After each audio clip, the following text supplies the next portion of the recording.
My grandfather is the Emperor of the Holy Roman Empire. This video is purely for entertainment and does not infringe on copyrights or laws. The rights to the novel and image belong to the original author. We do not claim ownership. Don't like waiting and want to listen to this fanfic in full now? Subscribe to our Patreon, where you'll find the best fanfics. Chapter 1: Austria is destined to rule the world. In the old castle, an old man with unsteady steps and elegant clothes was holding the hand of a little kid. A ray of morning sunlight shone in through the window. The old man, who was full of vicissitudes, touched the little guy's head lovingly. The old man casually asked, "Little guy, what do you want to be when you grow up?" This question was stupid for a member of the royal family. He knew it was stupid, but he couldn't help asking. The old man thought of many answers, including painters, poets, generals, and of course emperors. Of course, this one should be emphasized. The old man was beating his drum in his heart. He would do anything as long as he didn't want to be that damn black dwarf. He was afraid that the little guy who liked to listen to people reading books would mention that person's name.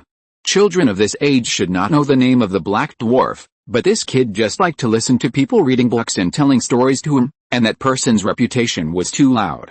The old man prayed silently in his heart that he would never hear the name of the black dwarf. Not only the old man was in trouble, the child was also in trouble. The old man's question made the child feel a little puzzled. He thought to himself, "Isn't this nonsense? The only option is to be the emperor, or you can choose me." The question was how to answer: the Greater Danube Monarchy? South Germany? The Greater German Empire, or the Holy Roman Empire that was ridiculed by Voltaire for 100 years? However, there was only one option in front of the old emperor, so the little guy pretended to be innocent and said passionately, "I want to be the emperor of the Holy Roman Empire." The old man felt a little relieved when he heard the first half of the sentence, and when he heard the word Emperor of the Holy Roman Empire, his originally turbid eyes revealed a fiery look of surprise. Being forced to give up the title of Holy Roman Emperor is undoubtedly the most regrettable thing in the old man's life. The child who has been with the old man since childhood certainly knows the regret in the old man's heart, and just said it to make the old man happy. After all, it is very difficult to reason with the elderly. They have experienced so much, and of course they are more willing to accept affirmation and encouragement than denial and questioning. This is the reason why the old saying is like an old child to a young child. The old man, who was full of emotion just now, immediately realized that such words were not something a child could say. He immediately thought of his strong daughter-in-law from Bavaria, but he soon felt relieved. He didn't care how strong a woman was, as long as the throne was inherited by the blood of the Habsburg family, there would be no problem. Under normal circumstances, it would not be the turn of little Franz to inherit the throne of the Austrian Empire. The eldest of the old emperor's two sons, Ferdinand I, mentally retarded, suffered from severe neurasthenia and severe epilepsy that was unknown to outsiders. The disease affected his language ability, and it was difficult for him to speak a sentence fluently and completely. Ferdinand I had a beautiful wife, Maria Anna, from Savoy, but unfortunately they had no children. The other son, Archduke Franz Karl, the cheap father of little Franz, had a low IQ and was a cowardly and indecisive person. He was not suitable to inherit the throne at all. The old man had long wanted to make little Franz the heir to the empire, but there was no precedent in the history of the empire. He also did not want to leave a mess for his descendants like Charles VI. Queen Teresa, as the first female heir in Austrian history, had been suppressed, betrayed and invaded by all parties since she ascended the throne, but he could do nothing about it. Children and grandchildren have their own blessings. The old emperor comforted himself in this way. Little Franz was required very early on to ride in a carriage pulled by 6 horses, the emperor's 6 carriages, when he went out. The old man asked all the palace guards to salute this grandson. This was a treatment that other princes and grandchildren did not have when they were young. Franz II, the ruler of this huge and ancient empire, touched the child's head lovingly and got up to leave, but the old man's step seemed a little lighter. It seemed that there was new hope, just like the self who had just ascended the throne. He was full of expectations for the future and wanted to make a big move to revive the glory of the Habsburgs. "I want our great Habsburgs to be united, sweeping across the world, with 1,000,000-strong armies and thousands of generals, punching France, kicking the Ottomans, tearing Germany apart, and dismembering Italy." However, everything was shattered by the black dwarf from Corsica at that moment. He went from being a Grand Duke to the heir to the throne, and then inherited the Holy Roman Empire with high spirits. But he suffered a series of disastrous defeats, signed a humiliating treaty, dissolved the Holy Roman Empire, his wife passed away, and sent his daughter to marry. Everything was like a mirage. The old man suddenly laughed out loud, raised his middle finger and said to himself, "It's a pity that your son died, but I still have a grandson." The old man did not have a good impression of his grandson Napoleon II, and at the same time he was very resentful of the son-in-law who deprived him of the title of Holy Roman Emperor. He regarded Napoleon as his biggest opponent and fought with him all his life. As for whether Napoleon regarded him as his biggest opponent, it is unknown. The old man withdrew his loving gaze from little Franz and waved to the court steward. "Harris, I have to go out for a while, please arrange it.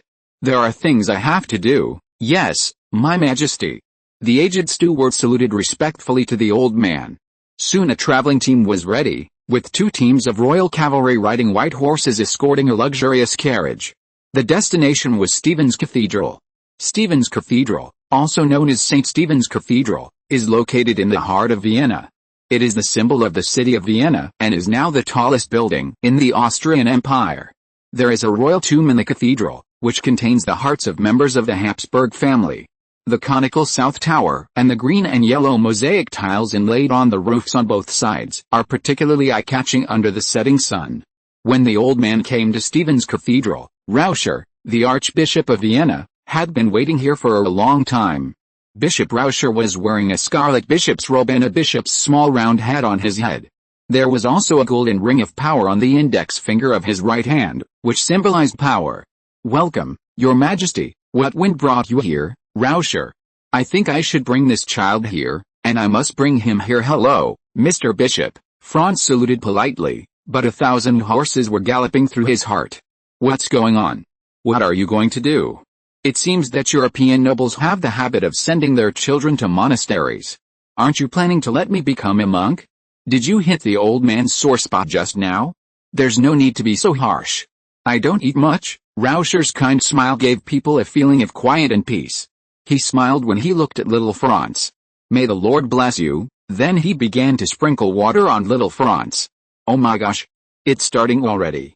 Are you going to shave my head?" Franz, who was imagining a mess of scenes, looked helplessly at the old emperor. In a person's life, there are always some things that cannot be avoided. The latest novels are first published on June 9th. Book bar. "Yes, all this is arranged by God." This unanimous response has confused little Franz. The elderly emperor nodded to the bishop, and walked towards Stephen's Cathedral holding the hand of his grandson. Several waiters pushed the red carpet in front, and the royal guards drew their swords and saluted on both sides. The old emperor enjoyed this sense of ceremony, but little Franz felt helpless about this meaningless extravagance. After the emperor and the child entered the church, the guards withdrew and stood outside the door.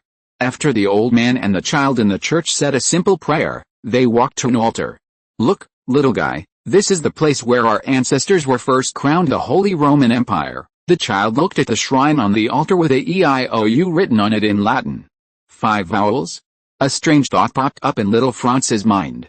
The old emperor noticed the look in little Franz's eyes and gently stroked the words on the shrine with his hand. The old man's turbid eyes showed a trace of expectation and murmured, "This was left by the great Emperor Frederick III the Great. This is his motto," but people at that time had no way of knowing the true meaning of the symbol left by the emperor. The mystery was not revealed until his deathbed. The old man smiled and said, "Stretch out your hand." The old man used his dry fingers to write the 5 letters AEIOU on the palm of Franz's hand. "I'll give it to you now. Austria is destined to rule the world." The old man laughed out loud. 10,000 grass mud horses galloped through Franz's heart again, but he nodded heavily. This tone is unique, even among time travelers. Few have such ambitions. But then he returned to normal and nodded solemnly. The old man patted the child's head with joy. His laughter was desolate and a little sad, echoing in the ancient church. The first book. I hope you can vote, collect and comment. Your support is my greatest motivation. Thanks to the book friends for pointing out the punctuation problems and the problems of the first and third person interspersed, corrected. Chapter 2I, Franz Joseph. 1835, Franz II, the last emperor of the Holy Roman Empire, the first emperor of the Austrian Empire, the son of Holy Roman Emperor Leopold II and Queen Maria Luisa of Spain, and the head of the Habsburg family, died suddenly. His eldest son Ferdinand I succeeded to the throne, and his Prime Minister Manette established a special regency committee to continue his policies, but his people had no feelings about it. In addition to some local officials who wanted to take advantage of the opportunity to make some money and demanded a luxurious memorial event for the deceased emperor, there were only those who still had illusions about the Holy Roman Empire who criticized him. Because during his reign, the Holy Roman Empire disintegrated, and he was repeatedly defeated in wars with Napoleon, and was forced to marry his daughter. The influence of the Habsburg family in Italy was greatly weakened, and even lost the dragon's birthplace in the Central Alps. Under the clever operation of Prime Minister Manette, the Vienna system and the Holy Alliance were established to temporarily maintain the dignity of the great power. He left a legacy for his grandson. In addition to some manors, real estates, antiques and paintings, there is also a guard of 100 people who have been loyal to the Habsburg family for generations. A cavalry regiment was left in Salzburg. A chestnut-haired boy held a bunch of white chrysanthemums and stood beside the old man's coffin. Looking at this old man who is so proud and loves his grandson very much, in fact, the soul of the chestnut-haired boy is a martial arts rider from the East in the future. When he was sitting and discussing with several street-fighting immortals on the internet, he suddenly lost power and came to this world. The identity of this boy is the most tragic emperor in Austrian history. Franz Joseph I lying in the coffin is his grandfather, the last emperor of the Holy Roman Empire, Franz II. And standing behind him is his incompetent father Franz Karl and his ambitious mother Princess Sophia of Bavaria. He is of noble blood and is the heir of the Habsburg family with a history of more than 700 years. He's extremely hard-working, working more than 12 hours a day, and almost working except for eating and sleeping. He took cold showers, slept on camp beds, and was proficient in the 8 languages of his people, although almost everyone in the court spoke German. There was also an extremely beautiful queen. But this queen was incompatible with his life and often sang against him and even helped him find a lover for fear that he would be annoying herself. When the 68-year reign of this tragic emperor came to an end, everything seemed like a dream. One of his 3 younger brothers was shot in Mexico, one died of illness after drinking dirty water on the way to pilgrimage, and another went further and further on the road of a cross-dressing gangster. The mother died of depression due to the pain of losing her son, the disastrous defeat in the Austro-Prussian War, and the subsequent compromise between Austria and Hungary, and the double blow of the country was broken and the family was destroyed. His wife was stabbed to death by an Italian anarchist on the shore of Lake Geneva, and his son committed suicide at a young age. The selected heir was stabbed to death by the Serbian mafia. The retaliatory war he launched for this triggered the First World War, which also made the empire he fought for all his life in turmoil, and finally he was swallowed up by this terrible disaster. This person is the tragic emperor of the Austro-Hungarian Empire, Franz Joseph I. In his heart, little Franz was thinking about how to revitalize the country and not let it follow the old path of history. As the second-to-last monarch of this country, he couldn't help but think of his predecessors Changzhen, Guangxu, Song Huzong, and Constantine Xi. Little Franz put a bunch of white chrysanthemums into the coffin, and said "A-E-I-O-U" to his grandfather in a low voice. At this time, the corners of the old man's mouth, who was lying quietly in the coffin, seemed to slightly raise an arc, and Franz's thoughts also returned to the memory of his previous life, the former self. He was still in elementary school when his grandfather died. Due to superstition, he didn't even see his grandfather for the last time, let alone be allowed to attend his grandfather's funeral. Since childhood, he has been suppressed by his nature to be a good child and grow up ordinary. After entering college, he is still an ordinary person, studying ordinary, graduating ordinary. After graduation, he joined an ordinary company and began an endless cycle until that day.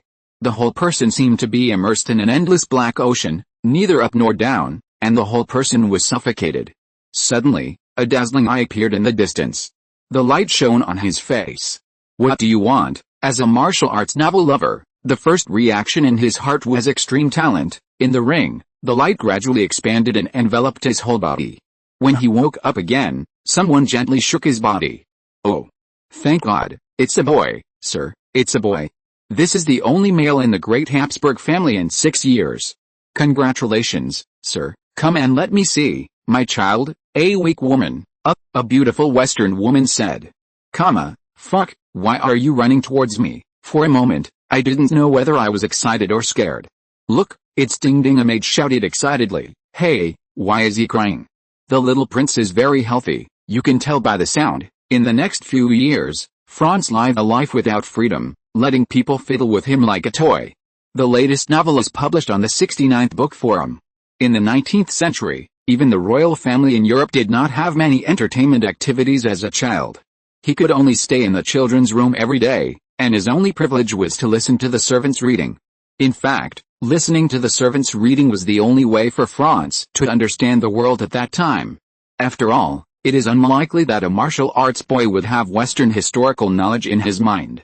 He thought of the martial arts talent mentioned earlier, but it was a pity that he couldn't even break a piece of wood after trying several times. But even if a punch could penetrate a wooden board, what use would it be in front of muskets and cannons? He could only laugh at himself. Franz retracted his thoughts and turned back to his mother, Madame Sophie. Madame Sophie nodded approvingly, and was very satisfied with the behavior of little Franz at the funeral just now. You did a good job, very decent, and then rolled her eyes at his father. A middle-aged man was crying. Seeing his wife's eyes, he sniffed. Mrs. Sophie narrowed her eyes and cursed inwardly with disgust. Waste. Standing next to little Franz was his younger brother Maximilian, who was yawning with boredom on his face. Just as he was about to stretch, he was discovered by Mrs. Sophie. Yawning and stretching at the funeral of the late emperor, isn't this an eye drop for me? She covered Maximilian's mouth with one hand, pinched his arm with the other hand, and said viciously in his ear while making a smiling face, "Cry for me." Maximilian cried very sadly that day. Regarding the problem of always missing punctuation marks, it is slowly being corrected. Thank you for your support. Chapter 3 Life Goes On.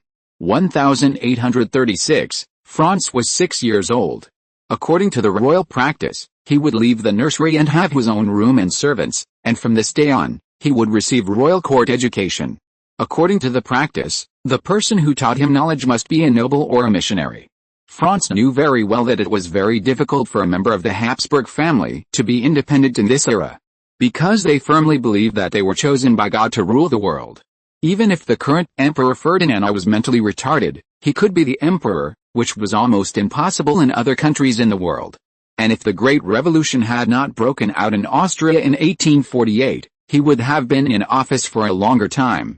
Fortunately, Franz now has plenty of time to change the fate of this family and country. This ancient, huge empire with a rotten and moldy smell is constantly heading towards extinction, surrounded by powerful enemies. To the east is the huge Russian Empire. He is like a monster constantly devouring the land bordering him. At this time, the Russian Empire is a real European gendarme, even if Britain is not sure to fight it on land. To the west are the French, who have been bringing shame to the Austrian Empire for nearly 100 years. To the south is the Kingdom of Sardinia, which is ambitious to unify Italy. To the north is Prussia, which is rising and preparing to compete with Austria for the leadership of Germany. However, the terrible thing is that the world's #1 troublemaker, the Great Ying Empire, does not want a superpower to appear on the European continent. Especially in Central Europe, the distant America is also rising, and Japan will join the ranks of the great powers in the future. The crazy Ferdinand was unable to preside over government affairs, and could only hand it over to his advisors and the shrewd but overly conservative Chancellor, Metternich. The Imperial Conference, the Imperial Regency Committee, decided national affairs. Imperial Regency Committee, Archduke Louis' dream is to be a soldier. He controls the palace guards and is the most trusted brother of the late emperor. But he has neither talent nor ambition. He hates politics very much, and that is why he can sit in this position. Archduke Franz Karl is the stepfather of little Franz and the younger brother of Emperor Ferdinand I. He is strong and likes hunting, but his IQ is not high and he has no idea about politics. He basically never expressed any opinions in the committee. Metternich, an outstanding diplomat of the Austrian Empire and a famous cross-dresser. However, he did not show his talent in the art of diplomacy in domestic affairs. As the empire gradually declined, the policy tended to be conservative. Blistingi, the Minister of Finance, the mortal enemy of Prime Minister Metternich. A liberal with great ambitions but little talent. He wanted to make Austria into Britain on the continent. The daily routine of such a royal meeting was Metternich and Blistingi arguing with each other, but nothing was accomplished. The country was constantly hit by the double blow of nationalism and democracy. As long as a spark fell, a huge fire would ignite. Among them, Hungary was the biggest cancer in the empire. Hungarians, who only accounted for 15% of the empire's population, occupied 40% of the empire's territory. Their short-sightedness caused a large amount of uncultivated wasteland in Hungary until 20 years later. It was not because of the bad natural environment but simply because it was forbidden to cultivate wasteland, and for the benefit of the noble class, which only accounted for 10% of the Hungarian population, they constantly blocked the reform and progress of the empire. 90% of Hungarians were serfs and civilians. What's even more ridiculous is that the whole of Hungary only paid 30% of the taxes of the empire.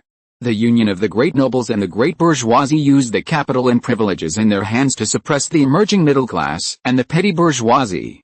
The peasants did not have enough money to improve the land and improve the farm tools, while the wealthy landlords and the bourgeoisie were unwilling to pay for these things.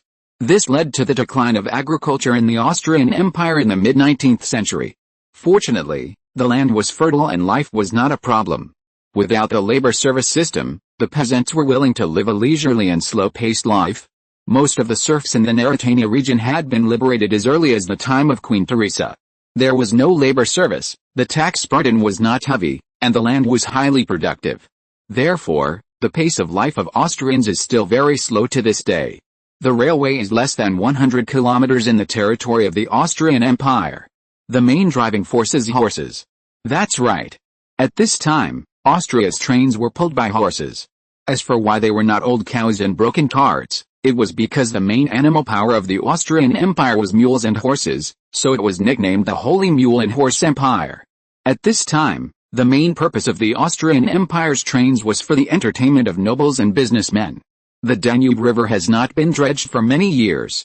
Some sections of the river are crowded, and the frequent floods have caused people to complain. The sea can only rely on Venice's legacy from the last century. There are only a few wooden sailing battleships, and the other ships of the navy with only a dozen guns can hardly be called warships. It is more appropriate to call them water police ships. There are 6 levels of sailing battleships. The first-class sailing battleship is generally used as the flagship of the fleet. It has a 3-layer gun deck, generally 106-122 guns, a crew of more than 900 people, and a displacement of 2,500 and 3,500 tons. It is simply a sea fortress. The only countries with this level of battleships are Britain, France and Russia, and 3/4 of them belong to the British Royal Navy. The British Royal Navy has 15 battleships of this level, and other countries have a total of 5. The Austrian Imperial Navy has 0. Second-class sailing battleships. This class of warships is slightly smaller than the first-class warships. 3-layer gun decks, 86-98 guns, a crew of about 750 people, and a displacement of about 2,000 tons. One of their shortcomings, a common shortcoming of battleships, in stormy weather, the gun ports on the 3rd-layer gun deck of the warship cannot be opened. This class of warships is basically not equipped in the British Royal Navy, but the French, Russian and Dutch navies are equipped with a large number of this class of ships due to the lack of first-class ships. 3-class sailing battleships. This class of warships is divided into several models. 2 to 3 layers of gun decks, mostly 2 layers, 64-80 guns, a crew of 490-720 people, and a displacement of 1,301, 800 tons. This is the largest number of capital ships in the British Royal Navy, with 130 ships. This class of warships was the most perfect combination of firepower, speed, and cost at the time, and was the middle force in the battle line. The 3rd-class battleship was the main force of the navies of various countries in the world. The Austrian Imperial Navy also had one as a flagship, but the small country next door, the Kingdom of Sardinia, had 2. The latest novel of the 4th-class sailing battleship was first published on the 69th book bar. This class of warships has 2 gun decks, 50 to 54 guns, a crew of about 350 people, and a displacement of more than 1,000 tons. This type of battleship is relatively cheap, with weaker firepower than the main battleship, not suitable for fleet-decisive battles, and belongs to the early battleships, so they mainly serve as flagships of overseas cruising squadrons. The Austrian Imperial Navy has 3 ships. Level 5 sailing cruiser. This class of warships is a cruiser, with a total length of 130 to 150 feet, 32 to 44 guns, a displacement of 600 to 800 tons, and a crew of about 250 people. They are mainly used to attack merchant ships at sea, cruise in the ocean, and serve as the vanguard for the main battleship. The Austrian Empire uses sailing cruisers as main battleships, and currently has 5 ships. Level 6 warship. This is an agile single-masted schooner with a gun deck, 20 to 28 guns, and a displacement of 450 to 550 tons. There are about 180 members. Usually used as a frigate, the cost is less than £10,000, and it is the most warship in the Austrian Imperial Navy, with a total of 11 ships. The Austrian Imperial Navy has only such a pocket navy but rarely loses. Why? Because Austria's coastline is very short and its main opponents in the past were Barbary pirates, or they followed the British to make trouble. As for coastal defense, it is mainly shore artillery. Franz drew on the map Bavaria, Württemberg, Baden, eastern Switzerland, Belgrade, Bosnia, Piedmont, Buda, Pest, Novi Sad, Zagreb, Tripoli. He put the pen in his mouth for no reason, stretched out his hands, leaned on the chair and looked at the ceiling. Suddenly, the crisp sound of the door opening interrupted Franz's thoughts. The clumsy long-legged maid put the food on the unwiped table inappropriately. She was not used to wearing high heels and almost tripped over herself. After making sure that nothing fell on the ground, she breathed a sigh of relief, patted her chest and made a small gesture of reassurance. The maid walked carefully to the fireplace and started to light a fire. Soon, a choking smell filled the air. It was obvious that this maid had no experience in lighting a fireplace. The maid, with a dusty face, looked at Franz with a wronged look. Franz jumped off the chair and came to the fireplace to pick up the firewood. After a quarter of an hour, the fire was finally lit. Franz looked back at the messy books and food on the table, and then looked at the long-legged maid who was drinking coffee and eating cakes leisurely, looking at Franz with her legs crossed. Franz held his forehead inside. "It's so hard for me," the maid put down the teacup and said in an unhappy tone. "Archduke Franz, why are you scribbling on the map again? What do you know about boys' happiness?" Chapter 4. Maya. Sitting in Franz's chair and drinking Franz's coffee with an innocent look on her face, the maid suddenly remembered something. "Little Franz, Archduke Franz, it's time for breakfast. After that, you have a 30-minute break before you have to go to class." Ouch, it seems that she bit her tongue again. This Orthodox court German is still a little unfamiliar to this little girl who is used to speaking Bavarian dialect. Her name is Maya. She has been in the palace for less than a year at the age of 13. She can be regarded as Franz's exclusive maid. Although she is clumsy, sensitive and nervous, sometimes she can't even speak clearly, and she often hides behind the 6-year-old Franz when she sees strangers. Maya has no surname and is the daughter of a fisherman.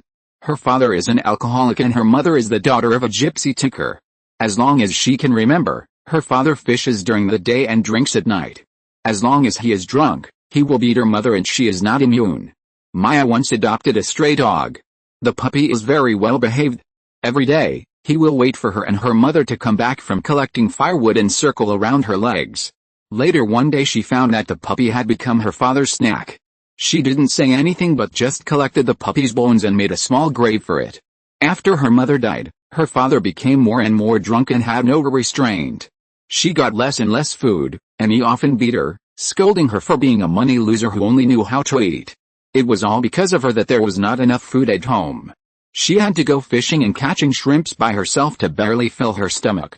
It was not until she was 13 years old that she heard her father and the servants of the Viscount's family say that when she was 14 years old, she would marry her to the old housekeeper of the Viscount's family. The old housekeeper was over 60 years old, with wrinkles all over his face like gullies, and he often showed a wretched smile and stretched out his hand to the young maid. When she thought of that face, she couldn't help but feel a chill. She wanted to escape from this home, but where could she go? Why did the gods treat her like this? Was it because she did something wrong and angered the gods? At night, she hid in the patched quilt and comforted herself, "God is merciful. I still have tomorrow, and a beautiful tomorrow will surely come," but the tears in her eyes could not stop flowing. On the field road in Bavaria, a team of gorgeously dressed cavalry was escorting a gold-rimmed carriage. Mrs. Sophie in the carriage seemed to be worried. Mrs. Sophie found that Franz was different from other children. He didn't cry, didn't make trouble, and didn't like toys. Especially after the death of the old emperor, he even talked less. He seemed to have no interest in anything in this world. Franz, as her eldest son, was deeply loved by the late emperor. The current Emperor Ferdinand I was unpopular, and his Queen Anna was unable to support the overall situation, let alone have children. The family had tacitly agreed that Franz Joseph would be the next emperor. Now she was about to visit her sister in Bavaria. When passing by a dilapidated fisherman's house on the Danube, Franz was staring at the beautiful scenery outside the carriage window with shining eyes. Warm sunshine, blue sky and white clouds, green mountains and clear water, and the snow-capped mountains vaguely visible in the distance. But the careful Madame Sophie knew that it was not the picturesque scenery of the Alps that attracted Franz's attention. So she followed Franz's line of sight and saw a fisherman's daughter sifting fishing nets. Her clothes were tattered and patched, but her pair of slender and white legs were particularly eye-catching. Madame Sophie's mouth twitched.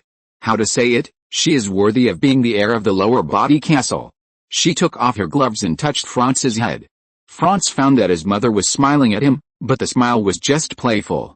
Franz immediately returned to his usual look, coughed twice, and sat solemnly, but he couldn't help glancing out a window. Madame Sophie saw her son's performance, and sighed with anger and laughter. Huh, it's really a heroic character. She pinched Franz's face with some pampering. Then she waved to stop the convoy and pointed to the girl in the distance. The attendant replied, "It's my pleasure, madam." He bowed respectfully and walked towards the family with 2 servants and 2 guards. The attendant, Colonel Zussel, had been following Mrs. Sophie since Bavaria for more than 10 years. He knew Mrs. Sophie's character very well and naturally understood what Mrs. Sophie meant. Colonel Zussel just couldn't understand why Mrs. Sophie, who had always been domineering and overbearing, would let him take a girl back. What's the purpose? Is she looking for a lover for her husband? But she is too young. The convoy continued to move forward, and Zussel collected his thoughts and rode a horse and a carriage to the family. In the fishing house, the man, whose body had long been hollowed out by alcohol, cursed and threw the bottle of wine at his daughter. "You lose money, the fish soup you made is like foot-washing water, the damn bitch gave birth to that damn gypsy woman, there is no salt at home for a long time, I can't do anything," the girl bit her lip and said bravely. "You still dare to quibble? You?" The drunk just raised his hand and was restrained by a strong hand. "Sir, this is not a gentleman's behavior," Colonel Zussel said with a smile, but his sharp white teeth made people feel uneasy. "Drunk, who are you to meddle in my family's affairs?" The drunk wanted to continue, but the pain from his wrist made him sober up a little, and he saw the clothes of the person who came. A young officer in a white military uniform with a straight figure, a saber and a pistol on his waist, and 4 murderous guards behind him. The drunk couldn't help but be shocked, his throat tightened. Noble. Colonel, officer, pistol, saber, treason. Countless thoughts flashed through his mind. He couldn't help swallowing his saliva, and knelt down with a plop. "Colonel, spare my life." Colonel Zussel had seen too many decadent and useless poor people and the tragedies that happened to them. Without looking at the drunk who was kneeling on the ground and begging for mercy, he walked straight to the girl leaning against the door panel, took off his hat and bowed. "Excuse me, miss, were you drying your nets by the river just now?" The girl nodded timidly. "What's your name?" The latest novel is published on the 69th book bar. Her mind was blank, her throat was a little tight, but she still uttered Maya. Zussel smiled politely. "What a good name." Turning back to the drunk on the ground, a royal guard picked up the drunk. "I want to do a deal with you." The servant at the door stepped forward and handed over a contract and a bag of Rhine shields. The drunk's eyes lit up when he saw the silver coins in the bag, and he swallowed his saliva. At this time, he was completely sober. She changed into a flattering look. "Master, just tell me what you want." Zussel patted his head. It was normal for the poor people of this era to be illiterate. He pointed to the girl leaning against the door. The drunk was startled at first, then smiled obscenely and burped. Zussel felt sick, but still patiently asked someone to hand over the contract. The drunk quickly pressed his handprint on a document, and then the maid handed a bag of silver coins to the drunk. The drunk bit the silver coin he had just received, blew it and put it to his ear to listen. His eyes lit up and he was overjoyed. The 2 maids walked around the drunk, helped the confused long-legged girl up and walked out. But the drunk suddenly rushed over and grabbed a maid's leg, shouting "my daughter," and leaving a few crocodile tears. The 2 maids usually came into contact with nobles who were proud of their status, and had never seen such a rogue. In their hearts, although they were maids, they were also nobles. She was just a maid of the Habsburg family, the oldest royal family in Europe. What kind of person is this drunkard who goes back on his word? When she thought of this, she couldn't help but get furious and kick the drunkard. But the drunkard had already identified this cash cow and refused to let go. Such nobles care about face the most. As long as the matter gets out of hand, they will either give money or keep their daughters and sell them next time.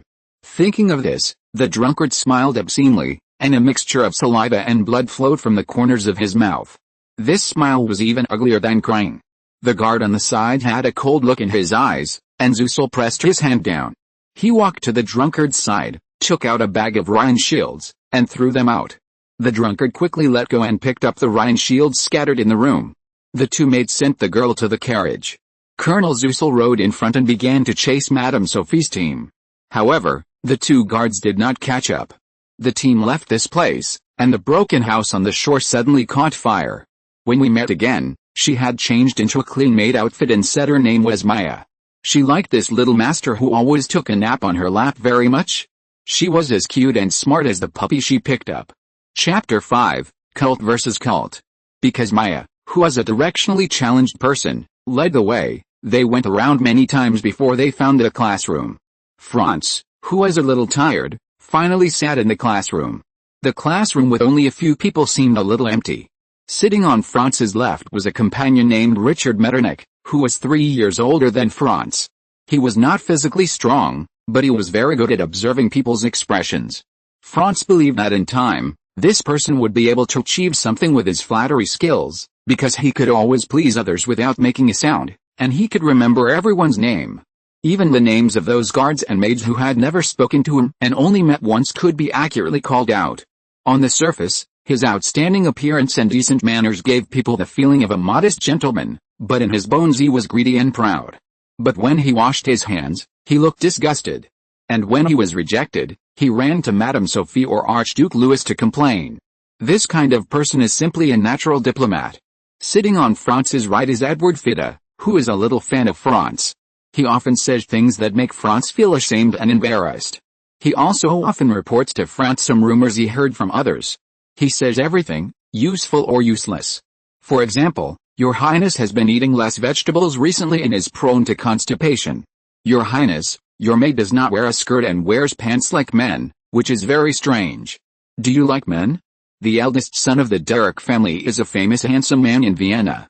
I can introduce him to you. Your Highness has a guard who says that you are a carrot head who never grows up. The maid of Her Majesty the Queen says that you are a fool like your father. He seems to always have endless things to say, and he likes to keep a diary. Although it is very annoying, it is better than this dozing maid. Maya wants to help Franz, but she is not very good at taking care of people. Learning such things is not very good, and she is also very timid. Only when Franz is in danger, he is brave occasionally. While visiting the Eichel Palace in Bavaria, someone pushed her and she fell into the lake. None of the soldiers and maids around her knew how to swim. They all watched helplessly, but Maya jumped down without hesitation. Afterwards, although Franz was saved, he caught a bad cold. Since Mrs. Sophie could not find the real culprit, she had to punish all 20 people present. They were either thrown into prison or exiled to the border. Maya finally got the identity of Franz's maid. Not long ago, in Schönbrunn Palace, an untethered police dog suddenly ran towards Franz, and Maya bravely stood up.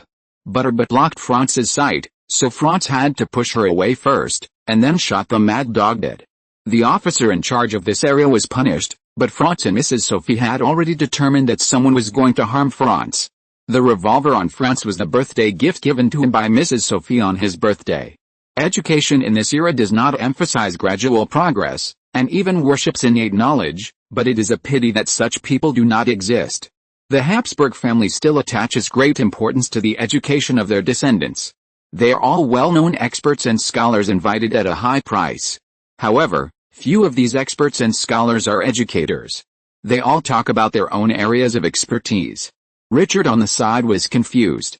Maya slept soundly. Franz just lamented that these theories were outdated. Occasionally, he interrupted a few words and was worshipped as a person who was born with knowledge. Fitta always excitedly wrote in her little notebook, His Royal Highness, the great Austrian Crown Prince, defeated a certain expert on a certain day. The tiger body shook, and shut up these self-righteous chatterboxes. It was a great and memorable day, Edward Fidemanet also came to sell his balance theories. How to say it, the European Prime Minister is well deserved.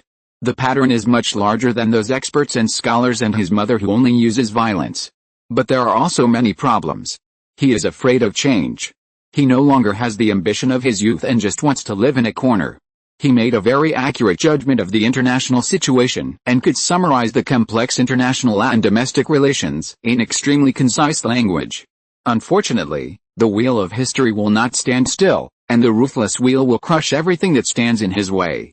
Of course, this also includes himself and the Mettner system that brought 30 years of peace to the European continent. How can education in this era be without theology? Archbishop Rauscher of Vienna also came. He advocated the revival of the Catholic doctrine that was attacked by rationalists in the 18th century. Every time, students were required to draw cross with holy water before entering the classroom. Then they began to teach those Christian knowledge that had been outdated for a long time. Although his will was very firm, he was wrong. However, sometimes intentional or unintentional dialogues made the archbishop firmly believe that this prince was the destined ruler of the Austrian Empire. Once Franz dozed off in his theology class. Although Franz didn't want to do this, the night before, Maya was afraid of the dark. She sneaked into Franz's bedroom and was caught by Franz. After asking about the whole story, Franz gave his bed to this coward. But the bright candlelight and the faint fragrance of the girl made Franz sleepless all night. Archbishop Rauscher was a man who didn't tolerate any injustice. He actually raised a topic: can God create a stone that he couldn't lift? Archduke Franz, please answer it. Franz was at a loss for words. It was obvious that this was a life-threatening question. In this conservative Catholic country, questioning the belief in God was obviously taboo. Freedom of religious belief did not mean that one could question or slander God. Rauscher dared to throw out such a bomb, and he looked confident. He must have been prepared, or he was simply an idiot who didn't expect the severity of it. However, with his self-righteous and ridiculous theories, it would only make people more suspicious. Franz had no choice but to use his charlatan attributes. Because he knew that only a charlatan could defeat a charlatan. He straightened his collar. Almighty God can or cannot. Because Almighty God is a Trinity. When Jesus Christ came to the world and became a man, there were many large stones that he could not lift, and those stones were indeed created by him. Because Almighty God limited himself to a certain extent and became a man. God is absolutely free, and this freedom includes his freedom to limit himself. Rauscher was very surprised. Obviously, this answer was better than he thought and quoted scriptures. However, Franz's words were not finished. Using this point of view to prove that God is not omnipotent is a logical error. This sentence has two implicit assumptions. 1. There is an omnipotent God. 2. There is a stone that no one can lift. It is a logically contradictory statement, or a sophistry, using vague words, stealing concepts, etc. to reverse right and wrong, which cannot prove whether God is omnipotent. Archbishop Rauscher prostrated himself. God bless my Austria, praise the Almighty Lord. The three friends had different expressions. Richard was very excited. I feel that I have learned a trick, and I can fool Christians in the future. Maya was very surprised, and then fell into deep thought. Should I steal less of Franz's food? It is a very common phenomenon for servants to steal the food of their masters in this era. She had no concept before, and she did what others did and learned bad things by imitating others. Franz is not the kind of person who cares about every penny, so Maya's behavior is getting more and more deviant. But if you live like this for a long time, you will inevitably suffer bad consequences. Franz's requirements for Maya are very low, just occasionally lying on her legs to satisfy his fantasy. After that, Archbishop Rauscher's attitude towards Franz changed a lot. But it is really distressing to come to France to discuss religious issues from time to time. The court attendant Viscount Loft, he teaches court etiquette. From pronunciation to language, from the posture of using a knife and fork when eating, to the pace of walking, everything is covered. The most perverted one is to use a fork to pick up beans. Why not a spoon? Because that is not noble. The person who designed the course, Anonymous, insisted that all education follow the simplest creed of the Habsburg family. This family was chosen by God to fulfill his mission, and their purpose of living is to serve God. They were ordered to rule and to follow the traditional creed to seek welfare for the people. They must sacrifice their own lives and comfort to bring satisfaction and happiness to their subjects. In fact, Franz already knew that this damn course was designed. The old man, A group of experts and scholars living in their own world, a prime minister who dared not look forward, an old charlatan who shot himself in the foot, and an old stubborn who lived in the last century. Franz sighed slightly. Life must go on, relying on his current age advantage, little brat. He talked nonsense with these Austrian experts and scholars in the classroom.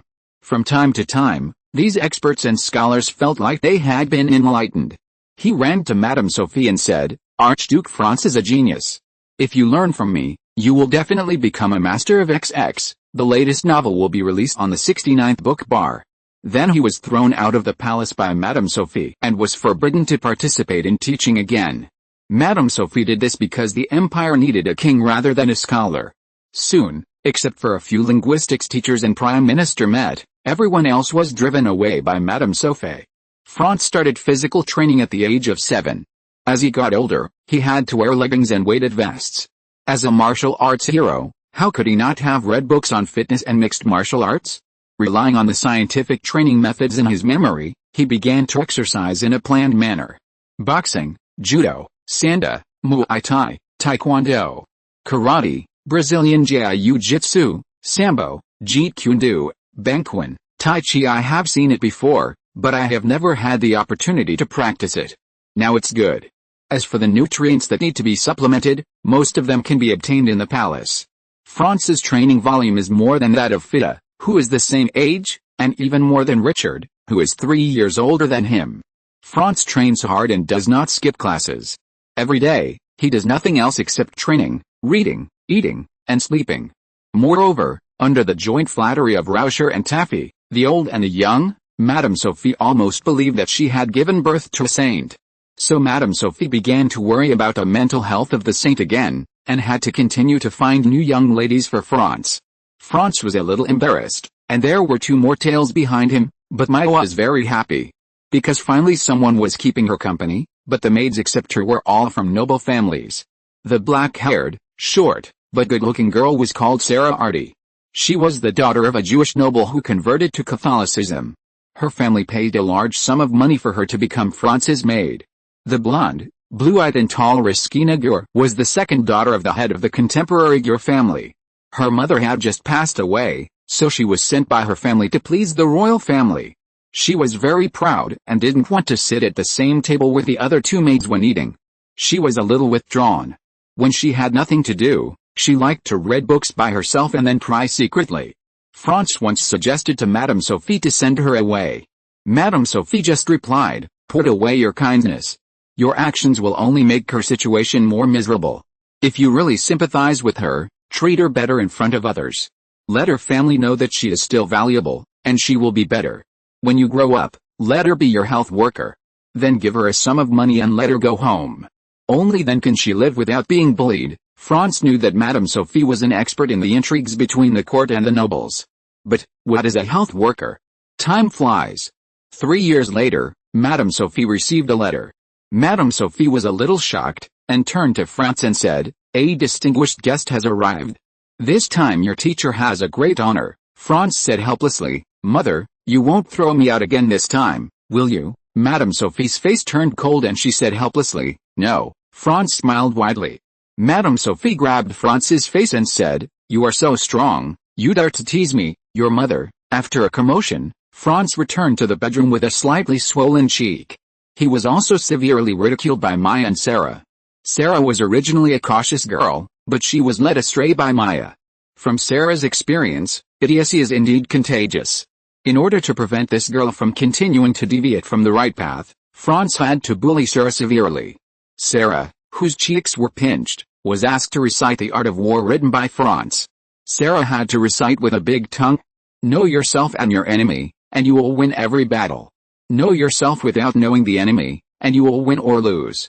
If you don't know the enemy, you will lose every battle." Franz, who had bullied Sarah, felt much better. Riskina stood in the corner and watched Franz and the 2 maids chasing and playing. It was just Franz's words that made her fall into deep thought. It gave her some ideas that were quietly changing the course of history. At dinner, she sat down for the first time to eat with 2 familiar yet unfamiliar colleagues. For the first time, she looked like a scholar's maid and called Franz master. The very stiff tone made Franz very panicked and uncomfortable. A day later, The entire court was busy, and the number of guards was doubled. Looking out the window, the streets of Vienna were also being decorated. Maya squeezed in with me at the window with an excited look on her face and looked around. I heard from Tefi that Vienna hasn't been decorated like this for a long time. The last time seemed to be the day Franz was born.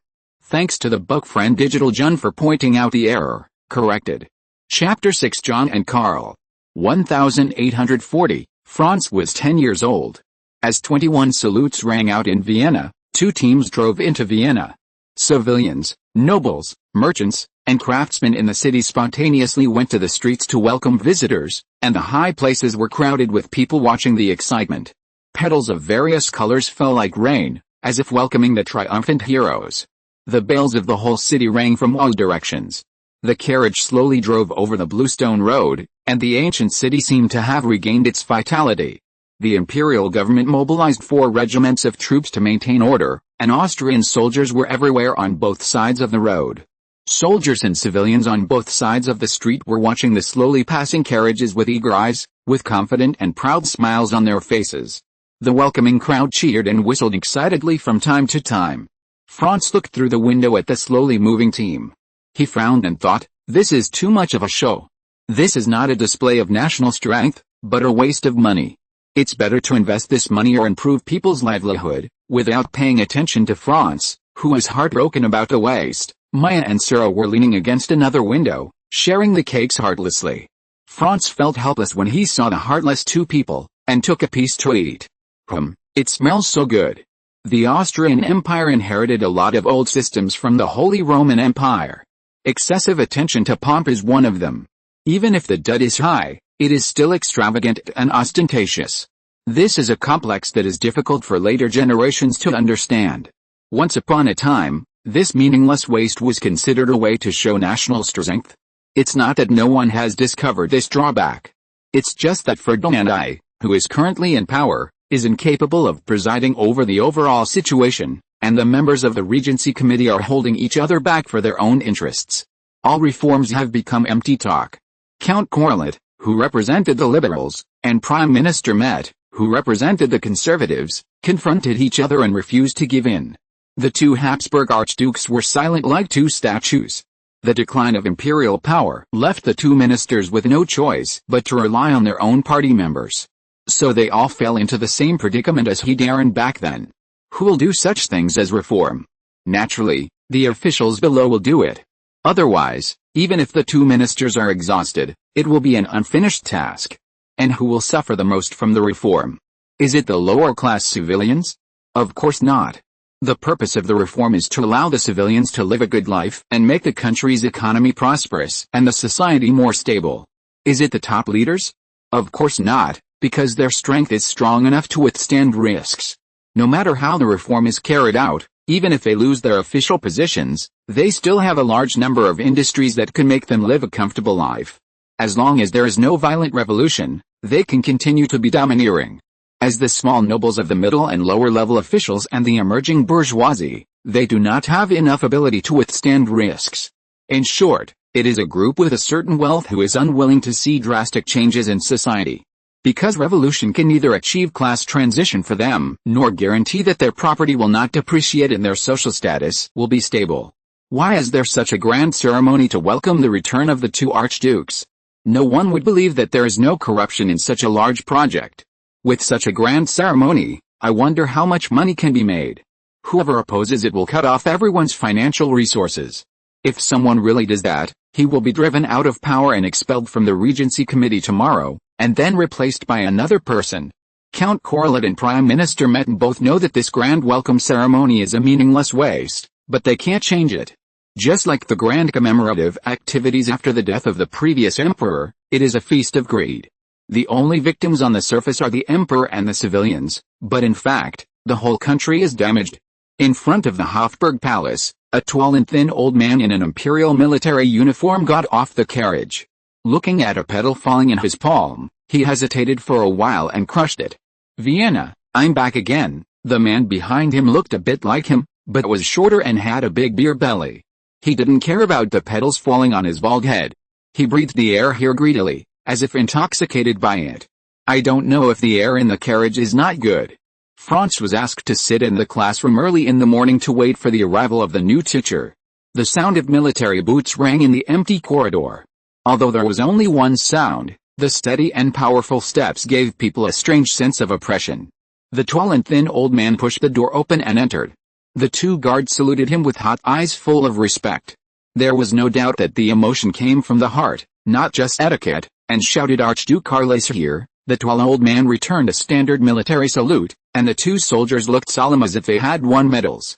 They marched out of the classroom and stood guard outside the door. These two royal guards obviously don't march very often. When he was excited, he even walked sideways, which looked quite funny. This man, called Archduke Karl by these palace guards who were used to seeing dignitaries, was called Karl Ludwig Johann Lorenz. His full name was Karl Ludwig Johann Lorenz. He was a prince of the Austrian Empire, a marshal, a military theorist, and the Grand Duke of Sachsen, known in history as Archduke Karl. He was one of the representatives of early modern military science and the third son of Holy Roman Emperor Leopold II. He was born in the Grand Duchy of Tuscany, where his father was the Grand Duke. When he was young, he was adopted by his uncle, Albert Casimir, the Duke of Sachsen. He joined the army in 1790. In the late 18th and early 19th centuries, when wars were frequent, he became a marshal of the Holy Roman Empire at the age of 25. As the military commander of Austria, he was active on the European battlefield and became a famous anti-French general who frustrated Napoleon I for the first time. If his teammates were not so bad, Napoleon might have died in his hands. In the evaluation of contemporary heroes, Wellington believed that among the generals of the anti-French alliance, only Archduke Karl had the highest level, and Napoleon also believed that Archduke Karl was the strongest among his opponents. He is considered one of the most outstanding military commanders in Austrian and even European history, and one of the two heroic statues on the Heroes' Square in Vienna. The other is Prince Eugene, who ended the eastward advance of the Ottomans. Archduke Karl put his military cap on the podium and looked at Franz with sharp eyes, like a lion. "You are little, Franz. I held you when you were little. To be honest, I have no interest in teaching children, but since that soft guy begged me, I can't refuse. Let me see what kind of stuff you are." It's no wonder that the emperor's brother, who had made great military achievements, was dismissed from office. Archduke Karl started to sell his military theories. Military science consists of two parts: strategy and tactics. Strategy is the science of the supreme commander, and the task is to formulate war plans and determine military operations, N words omitted. When it comes to specific tactics, it is infantry-artillery coordination. Like Napoleon, he is a master of infantry-artillery coordination. In short, he is a very cautious commander on the surface. He once strongly opposed going to war with France during the Napoleonic Wars, and then opposed surrendering under the French stormy offensive. It is also worth pondering. But the content of this great general's speech was really confusing to the 7 children in the classroom. The latest novel is first published on the 69th book bar. The 7 children in the classroom are Franz Joseph and Richard Metternich, Edward Taft, Maximilian, Franz's second brother, and his companion Wingris, Ludwig, Franz's third brother, and his companion Akato. When Archduke Karl finished his theory, he left. That confident expression and vigorous style really made people misunderstand that he had won a great victory. But he didn't care whether others could understand or listen to him. Only 7 children were left with black lines on their heads. After confirming that Archduke Karl had gone far away, Richard stuck his head out and smiled. "Does anyone know what he was talking about?" "Who knows?" Maximilian replied casually. Then 2 loud laughs broke out, but they stopped quickly. Because Franz didn't laugh, and Wengris and Akato, who came from a military family, were looking at him. Richard, who was smarter than a ghost, immediately closed his mouth. Taffy cast a contemptuous look at Richard and muttered "traitor" in a low voice. Maximilian himself laughed boringly. So he stopped and just glanced at Franz and Ludwig. Franz sneezed. To be honest, he didn't like this younger brother who wanted to compare everything with him. Franz would not be petty with this little brat, even though he was also a little brat now. Ludwig didn't care about his second brother's look, and played with a handgrip in his hand. "Isn't there still one class?" After saying that, he squeezed the handgrip in his hand until it creaked. Ludwig knew very well that he didn't have a smart mind like his 2 brothers. But he believed that hard work can make up for shortcomings, and as long as he worked hard enough, He could always catch up with his two brothers. Just like what his eldest brother often said, great effort can make miracles happen. He liked it very much. There's still one class, reminded everyone in the classroom, and Franz looked at the clock in the classroom. 15 minutes had passed. This was very unusual for this classroom. Although the Austrian nobles were famous for their freedom and laxity. But in front of the children in this classroom, even Prime Minister Met would not be late easily. A slightly bald old man was staggering towards the classroom. Before entering the door, he did not forget to salute the guards with a clanging military salute. When he walked in, Franz smelled the smell of wine, beer, and brandy. Seeing the contemptuous eyes of several children in the classroom, the old man smiled at everyone, and then sat down on the desk. He burped and said, hiccup, hello, I am Baptist Joseph von John. After this, no one dared to ridicule the drunken old man in front of him. Archduke John is a real legend. He studied music with Beethoven, did business with the Rothschild family, and fought with Napoleon, although Napoleon ran away because of his coquettish operation. He gave up his royal status and the right to inherit the throne for love to marry a commoner. To be honest, no one in this era lives more like a protagonist than him. Although he is not good at anything. But Archduke John is obviously more humorous and down-to-earth than his brother Archduke Karl and the late Emperor. My children, I came here today to tell you that what you have learned is bullshit. I also think these chapters are very watery and are being readjusted. If I have time in the future, I will rewrite these chapters. Chapter 7, All Fart. Archduke John shouted, my children, I came here today to tell you that what you have learned is bullshit. He wanted to tell about his experience in the outside world and to explain his judgment of the future. Some of his judgments are obviously correct in the eyes of future generations. But something unexpected happened. Taffy turned to Richard Meenet. Hey, Richard. The Archduke said your father farted. Even if Richard was well educated, he could not accept others insulting his father in public, not to mention that Richard was just a child now. Hearing this, he immediately retorted angrily, your father farted. Usually Taffy suffered a loss, and it was rare to see Richard so red in the face, and he became more energetic. The Archduke said your father farted. If you have the guts, scold the Archduke. Archduke John had a headache. He wanted to make an explosive opening speech to calm down these bad boys. Unexpectedly, someone made a fuss at the beginning. As soon as he opened his mouth to explain, that's not what I meant, Taffy immediately took over the topic and continued to make trouble. The Archduke is saying that what your father taught you is bullshit. There are 3 members of the royal family in this classroom. Is your father insulting the royal family? I think your whole family should be arrested. Let's interrogate them thoroughly. I think Lord Samuel is a good candidate. Lord Samuel is a member of the Austrian secret police force that is known for its cruelty and stupidity and is responsible for torture. You saw it right. Lord Samuel is known for his cruelty and stupidity. They have directed several unjust cases. Maximilian, who was afraid of chaos in the world, was very excited and applauded. Good. Taffy, keep fighting him. Fight him to death. Maximilian turned his head and looked at Richard. You are such a loser. Don't tell me I know you. If you are a man, beat him up. Don't let me look down on you. Beat him. Come on, Taffy, don't be afraid. Taffy, Richard is just an embroidered pillow and can't even beat a girl. 2 children from military aristocrats, Ocardo and Wingris, also followed suit. Richard was so angry that his face turned red, but his reason told him. You must not continue to argue with this idiot. You must make him shut up immediately, otherwise. Shut up. With a smack, Taffy's head was hit hard. It was Franz who hit him. The Archduke John in front of him really deserves the words ambitions are great but talents are few. In this case, Archduke John, as an elder, should have stepped forward to stop it immediately. He was still hesitating whether to speak, and he was so slow after speaking. The reason why Taffy dared to do this was not only because he and Richard had always been at odds, but also because Archduke John did not do anything. If Archduke Karl was present, he would not dare to talk nonsense even if he had a few more courage. Seeing Richard being mocked and Taffy being beaten, the classroom was full of active atmosphere. Shut up, can't you hear?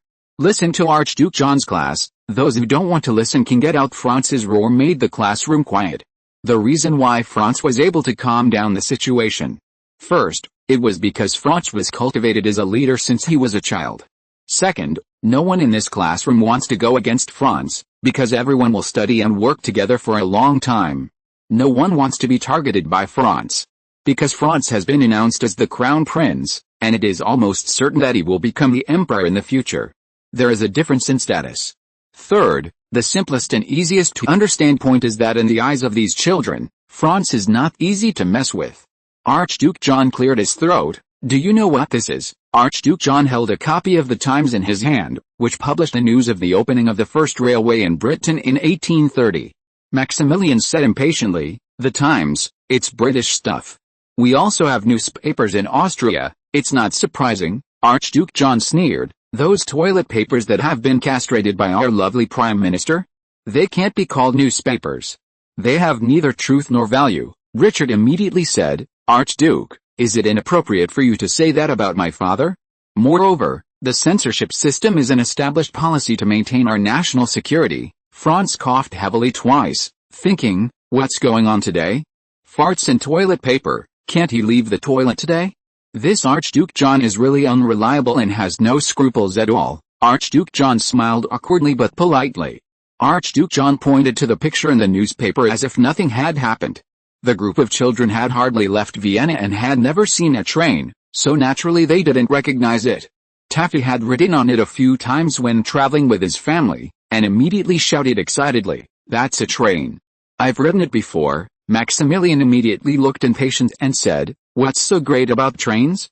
We have them in Austria, too." Richard didn't want to be overshadowed by Taffy and said, "That's a train." Just as His Highness Maximilian said, "We have trains in Austria, too." Archduke John nodded approvingly. "Yes, it's a train. Did you know that the trains in our empire are powered by horses? In that era, trains in Austria were pulled by horses." Richard said puzzledly, "Should it be that way? I rode on it last year when we went on an outing." Archduke John shook his head. "The British use steam engines." Richard smiled. "What's the use? Not everyone likes traveling as much as you, Archduke." Besides, Maximilian suddenly became alert. "Moreover, according to the long-term research of our experts, the human respiratory system cannot withstand speeds above 15 kilometers per hour. At this speed, the lungs are likely to collapse and the circulatory organs will be dislocated. The noses, eyes, ears and mouths of the passengers will spurt blood. As long as the tunnel is more than 60 yards, all the passengers in the carriage will be suffocated. When the train comes out from the other end of the tunnel, it will be a hearse without passengers." Maximilian was very glad that he had heard from Mrs. Sophie and her staff before that he was really a genius. Finally, he was able to surpass Franz. The latest novel is first published on the 69th book bar. "Maximilian, you should know that we usually run at a speed of 30 kilometers per hour on horseback, which is at least twice the number you mentioned. According to your logic, wouldn't all the cavalrymen in our country be dead knights?" In the early days of Austrian trains, the main function was to provide a means of transportation for nobles to travel. At the same time, Archduke John loved traveling and was nicknamed King of the Alps among the people. As for the view that riding a train will kill people in this era, most of them are charlatans and liars. After its efficiency is improved, it can not only transport passengers, but also transport goods and materials and even soldiers in war, further connecting the entire country and reintegrating it internally. Franz said casually. "After all, these are just common sense for modern people." Archduke John gave a thumbs up. "Who taught you these?" Franz felt embarrassed when he said this.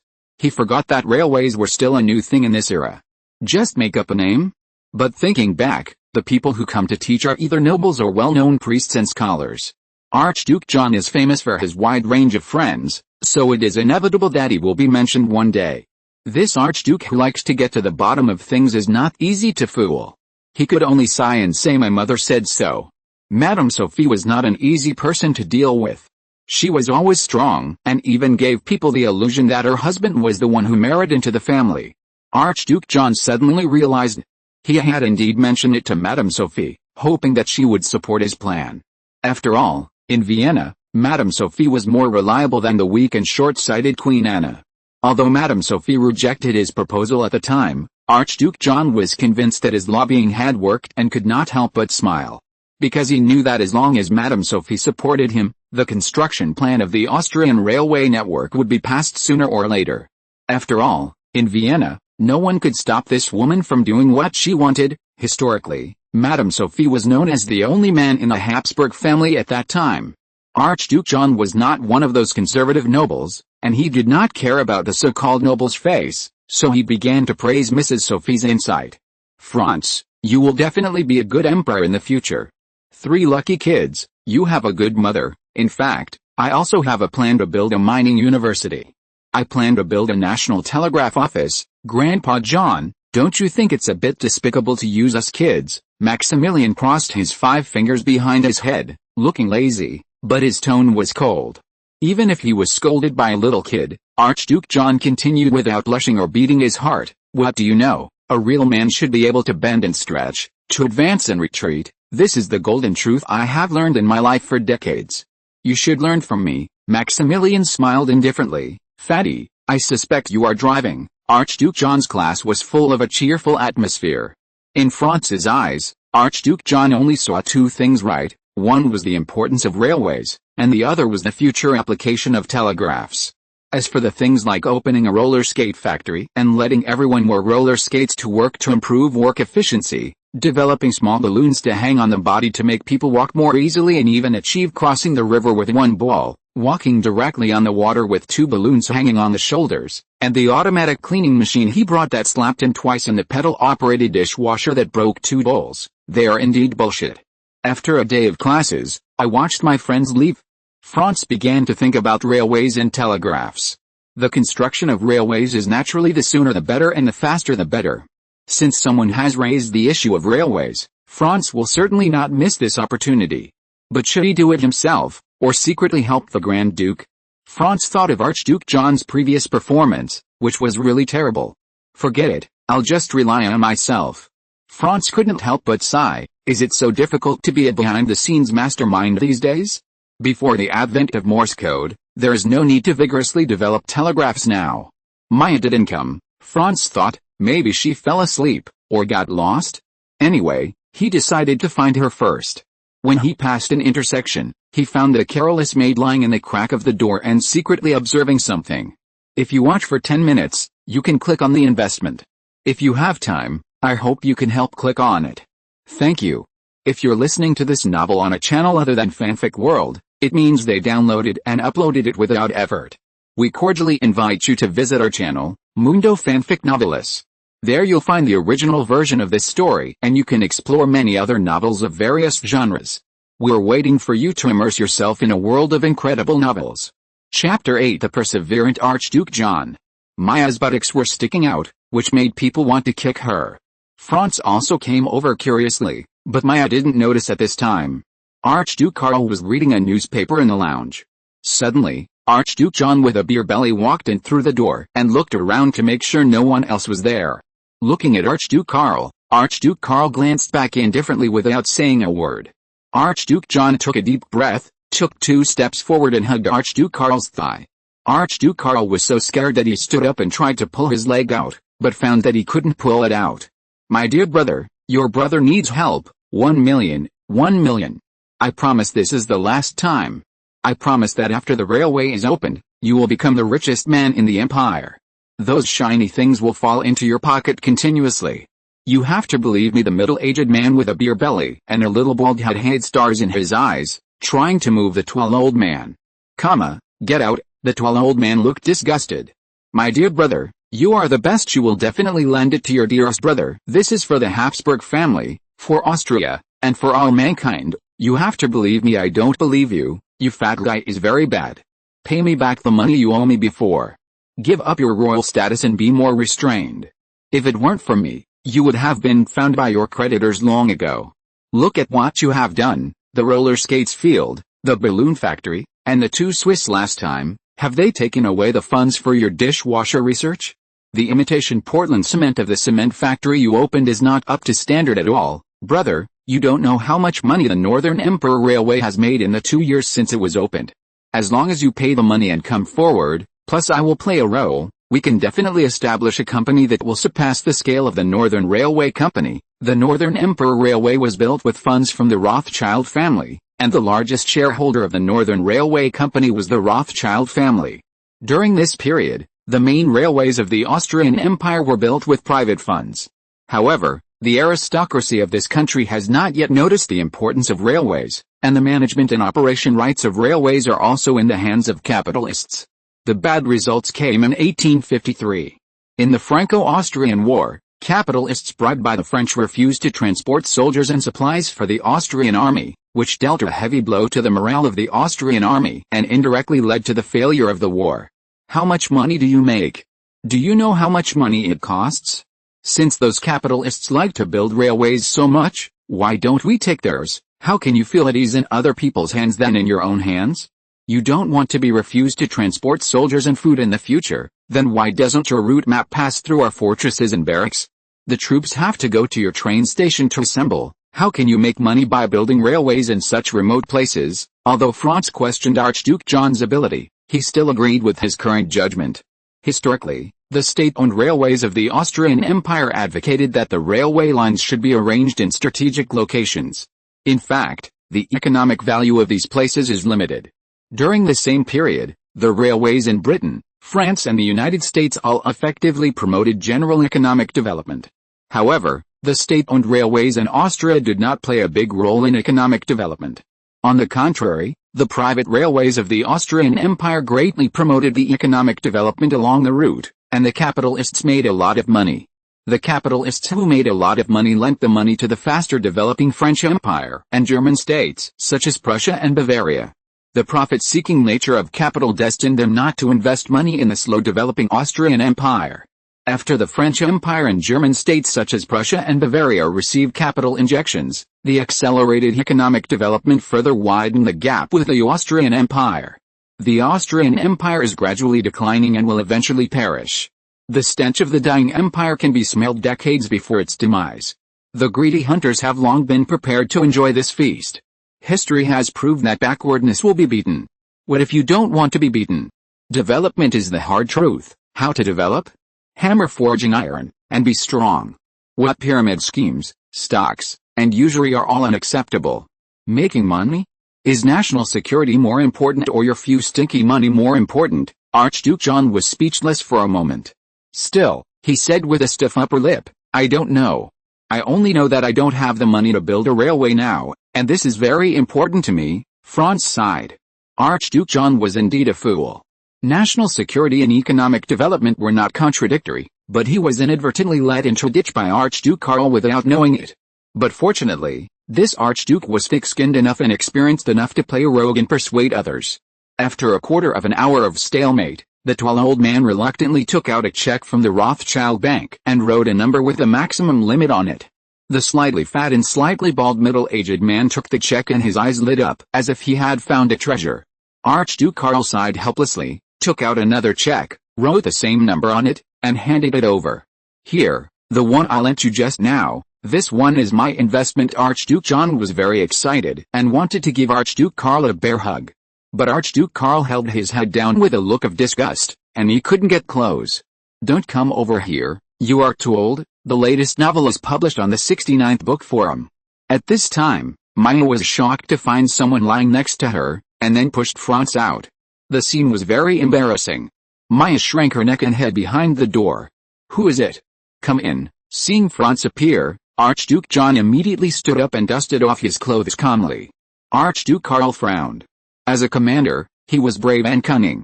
Even the emperor, who liked to belittle his opponents the most, once described him with words like undoubtedly and the best.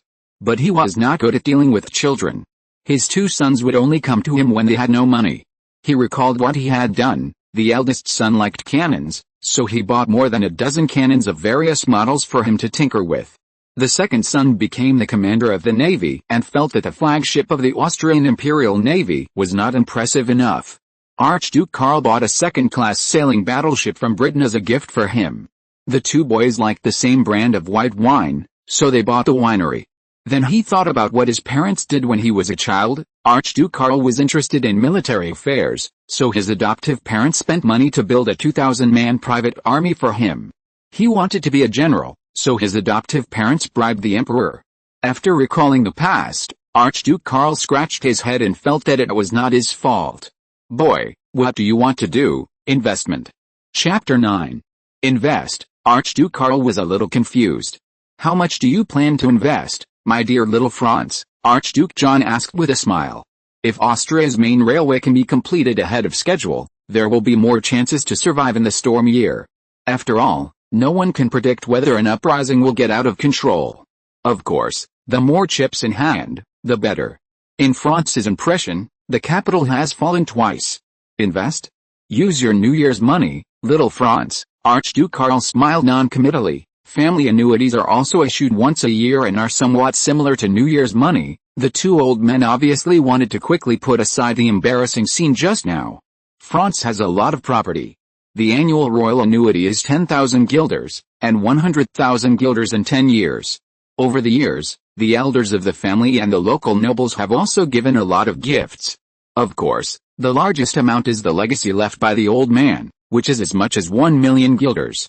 As for the income from those manors and real estates, it can only barely support Franz's guards and the cavalry regiment stationed in Salzburg.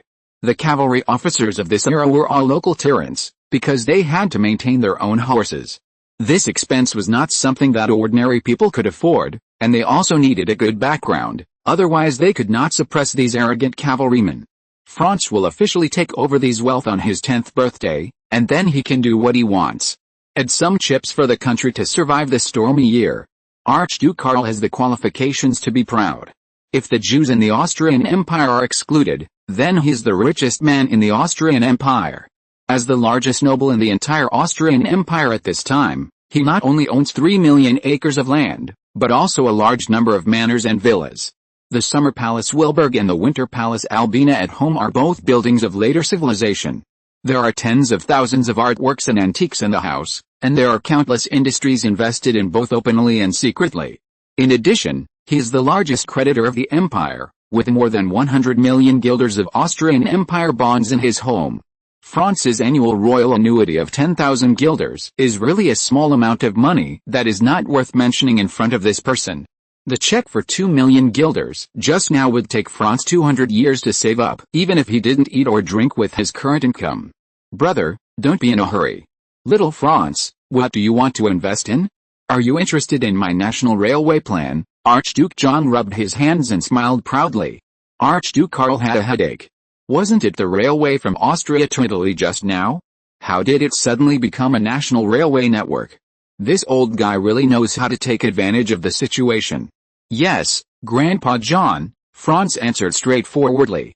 You know the goods. How much do you want to invest? Archduke John smiled and pointed at Franz, patting Franz's shoulder enthusiastically, and asked with some expectation. 10 million guilders. How much? 10 million guilders. Are you crazy?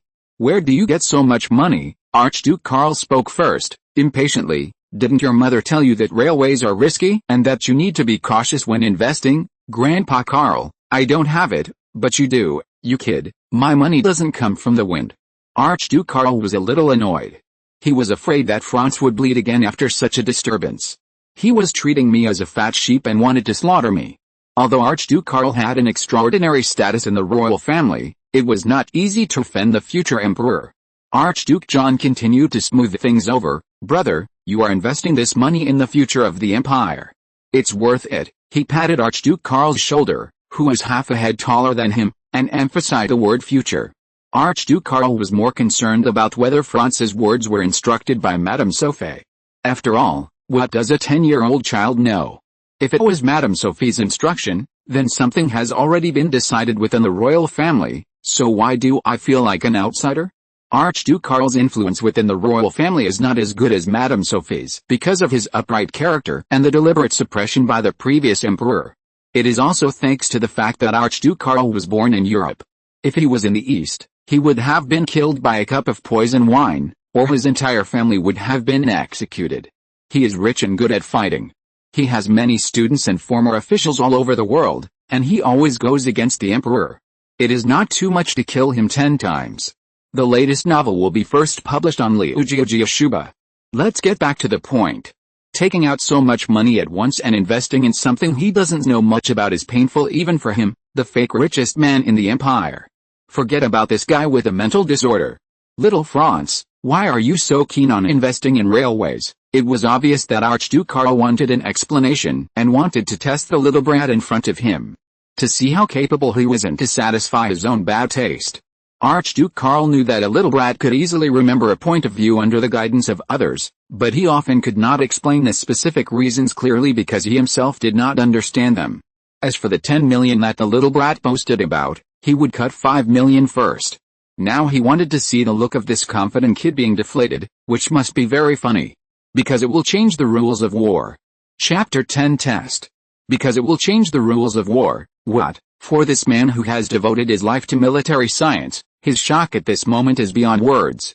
Armaments, soldiers, will, morale, terrain, supplies, the quality of generals and enemy intelligence. Archduke Karl is a serious person, and he takes everything into account in every battle.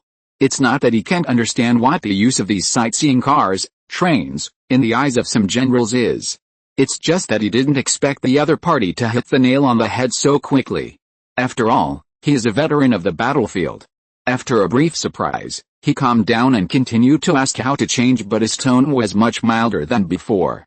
As far as war science is concerned, one is to quickly deploy troops to the battlefield, the other is to ensure logistical supplies. I don't think there is any need to go into more details. You are the expert in war science, Grandpa Karl. Archduke Karl smiled and clapped his hands. There is no order of learning, the first to achieve is the first. Give an example. Archduke John sighed. His third brother is good in every way, but he likes to bully children. He himself is a military genius. He likes to discuss military affairs with his 4 sons. He is not satisfied until he refutes them speechless. As a result, 2 of them became autistic and ended their military careers. Another one went to the Navy to avoid him, and now he seems to be doing well. Only the eldest son quarrels with him every day, and he is dragged by him to fight 300 rounds on the sand table. Franz was also shocked. What the hell do you not understand? Why do you ask me to give you examples? You old men are very bad. But Franz also knew that as long as he could make the old man happy, there would be a lot of investment. Archduke Karl seemed to have no concept of money because he was too rich. Well, for the future, I'll take a gamble. Grandpa Karl, a normal march will not cause any damage to the army, but a general army cannot bear such a march for several consecutive days. If the army marches in complex terrain for several consecutive days, it will suffer great damage. Casualties and deserters are inevitable in forced marches, and forced marches for several consecutive days will cause the army's combat effectiveness to plummet. Question: what is the stipulated kilometer for our army's normal march, and what is the kilometer for forced marches? According to the marching guidelines issued by the military before, the normal marching speed of an army should be 15 to 20 kilometers per day, and the forced march should reach 30 to 40 kilometers. Good, you continue. Archduke Karl nodded with satisfaction. Archduke John was shocked and sweated. He himself did not know the answer to this question. Although Archduke John was once a marshal of the Austrian Empire, he left a battle to his generals to play freely, and he was only responsible for cheering on the side. So he was not responsible for letting Napoleon escape. In war, soldiers often have to face lack of supplies and camping in the wild, bad weather, damaged roads, and they have to keep fighting all the time. These will cause losses to soldiers, horses, vehicles, weapons and clothing, and ultimately affect the combat effectiveness and morale of the army. As a result, they are exhausted before the war begins. If there are railways, troops can be deployed quickly without incurring these losses. Please think about it.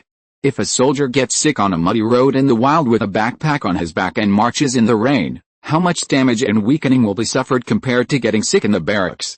Even if a soldier gets sick in the camp, he can still be immediately sent to a nearby town and village without receiving any treatment at all. But if you get sick during the march, you have to lie on the side of the road for several hours without any care, and then you become a straggler, marching several miles away from the troops with your sick body.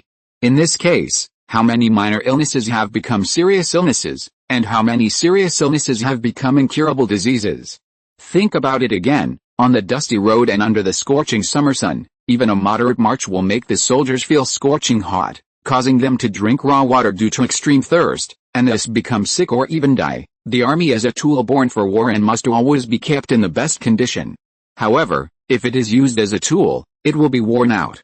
As the war progresses, there will be constant deaths, injuries, and cowards who are frightened. So at least keep them in the best condition before the war begins. The ultra-fast delivery speed of the railway can break the inherent concepts of traditional military. The mobility of 60 kilometers per hour is something that no army can catch up with on foot, so we can concentrate superior forces in a short period of time and deal a devastating blow to the enemy before they have completed their assembly. Destroying the enemy's railway lines can disrupt the enemy's deployment and delay their supply. Controlling the enemy's railways can trap the enemy in the countryside and divide and surround them. And with an extra long supply line, we can use a steady strategy even in the enemy's country without having to rush to win. If we march long distances in the war zone, that is, in front of the enemy, the two unfavorable conditions of marching in the war zone and marching long distances will appear at the same time. With a large number of people and other unfavorable conditions, the losses may reach an unbelievable level. That Prussian captain is right. You can be a captain too. Archduke Karl had read on war, so Franz's tricks could not be hidden from him. He was proud, but not a blind idiot. Grandpa Karl, it's more than that. To maintain the supply of an army of 100,000, how many pack horses, how many vehicles, and how much manpower are needed? The railway will completely change all this. As long as the army is near the railway, it can continue to obtain supplies and soldiers. The saved manpower and material resources can continue to be invested in the war, and the scale and intensity of the war will continue to rise to a terrible level, Franz continued. Archduke Karl fell into deep thought. He understood what Franz meant by terrible. However, as a traditional general, he was unwilling to admit that from now on, tactical victories will have less and less impact in war. That glorious era is about to become a thing of the past. Looking at Archduke Karl, who was lost in thought, Archduke John decided to add fuel to the fire. Now the French have built a railway to Provence. Provence is located at the junction of France and Italy. Damn the French, they want to use the Kingdom of Sardinia as a springboard to attack us. How much does it cost to build a railway to Italy? Archduke Karl, who had fought the French all his life, was a little indignant, although he knew that the old and the young were waiting for him to jump into the pit. But it was not easy for him to get angry with these two guys, so he had to let them succeed in their evil plan. Of course, Archduke Karl's acting skills were extremely poor. Archduke Karl's negative emotions +1. Lombardy and Venice are both wealthy provinces. There will be many people who support us in building railways there. We can set up a company to raise funds. Archduke John rubbed his hands and smiled evilly as if his evil plan had succeeded. Grandpa Karl, I can help too. Oh my God, you are still coming? Franz, you've had enough. Leave some money for your Grandpa Karl's coffin. Archduke Karl protested to the two relatives who treated him as a fat sheep. Archduke Karl's negative emotions +5. Grandpa Karl, I can work for you. Be your housekeeper and manage your property for you, you little brat. If you manage money for me, I'm afraid I won't even be able to drink the northwest wind in the future. Archduke Karl scolded with a smile. Oh, no, Grandpa Karl. Last year I met Uncle Albrecht and borrowed a copy of your family's account book from him. I found a lot of unclear places. I just want to recover the money for you. Archduke Karl was even more depressed. It turned out that his eldest son was also cheated. This is a cheating thing. I haven't seen the account book for more than 10 years. Where did this little bastard find it from? Archduke Karl's negative emotions +30. It's time to knock these termites. Let Franz try his actual combat ability. There are many theorists in this empire. Those boastful politicians have clamored for reforms for decades, but they have not seen any results. Don't touch the wine in my wine cellar. The rest is up to you, Archduke Karl said helplessly. Franz took out a bottle of wine and 3 goblets from the secret compartment of the cabinet in the lounge. Pull out the cork, fill the 3 wine glasses, and pick up one of them to raise the glass. Grandpa Karl, Grandpa John, for the future of our family, for the Austrian Empire, and for our common plan to make a fortune. Cheers. The latest novel is first published on the 69th book bar. The 2 old men and the young drank the contents of the cup. Ah, this wine is excellent. The color is clear, the aroma is rich, the taste is complex, and the aftertaste is long. It must be a vintage wine. You know how to enjoy it, little guy, Archduke John praised. Archduke Karl smacked his lips and muttered, why does this taste like the stock in my cellar? Archduke Karl seemed to realize something. Archduke Karl's negative emotions were full and were about to explode. Franz smiled awkwardly. Don't run, you little brat, Archduke Karl roared angrily. Franz rushed out of the door. Stop right there, what else did that brat give you? Archduke Karl chased after him. Archduke John followed closely behind him. Don't worry, brother, sign the agreement first, and I'll help you catch up later, you idiot. There was a lot of commotion. Franz finally took the first step, and the Austrian Empire East-West Railway Company was officially established. There will be a railway link from Zagreb in the east to Milan in the west. The Hungarians were delighted to exclude the Austrian railway from the Hungarian zone.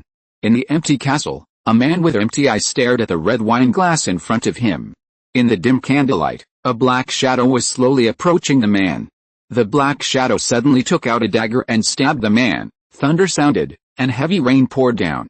The black shadow's arm stopped in midair, and he slowly moved towards his chest with his eyes wide open in disbelief. There was a dagger stuck in his chest, and his body slowly fell down and blood spread. The man's eyes were still empty. He's blind, but I can smell the stink on them. Throw him into the moat. The servants carried the body away, but the thunderstorm did not stop. A man in uniform, wearing a sailing cap and holding the tricolor flag, returned to France again. He brought his followers to the military camp in Boulogne. He was ready to repeat what he did 4 years ago. This time he failed again and was sentenced to life imprisonment in M prison. On the way to the court, he shouted, "Long live France!" Looking at the increasing number of onlookers around him, he was very excited. He knew that he was one step closer to that position. The position that was once out of reach would belong to him one day. At that moment, a young man named Charles in the crowd held a baguette in his hand and swore secretly, "France must have a Napoleon. The number of daily events will decrease in the future, but it is still a preparatory stage. Collect a batch of original characters. Mainly indicate the name, personality, opinion, age, origin, nationality, and position. The requirements should not be too outrageous." Thanks to the book friend Fac Bellum for his 34 recommendation votes. This is the first time I have received so many recommendation votes. Thanks to the book friends, in no particular order: Ziadang 246, Juan Lilo, book friend 201907030747380009, Lin Hongs, book friend 201912071435195532, CCZIO Jungsakabuzi, just 9,439 Urana, Fandao is cleaner than the face, Zio Hei, book friend 202102162338222691, Yuri Haribin, Huanrul Kingayan, Zia Chuan Shunri, helpless and changeable Kangshan has water and the well is empty, book friend 201,903,190 92,259,750, book friend 201912071435195532, Jutingt, book friend 201708311826245516, book friend 201709291044517757, 7-star red leaves, Noah Jiu Bei Iuns Himeng, Hu Heffen Jiffen 93, book friend 153,233,887,165,327, Tier Song S, I have an appointment with spring, time floating rain Luoliunion, Gansel, sad and lonely YHHH. And the support of all the friends who have read my books but don't know their names. Chapter 11, Companions. A leaf was blown off a branch by the wind, and was carried by the cold wind over the tall tower, the majestic square, and the heads of the guards on duty. It flew into the towering palace, passed through 3 arched iron gates, swirled through the jewel-studded hall, flew over the throne, and knocked on the heavy wooden door with the cold wind. It slowly landed on a stake. The dining table in the hall was full of delicious food, but only one person was eating.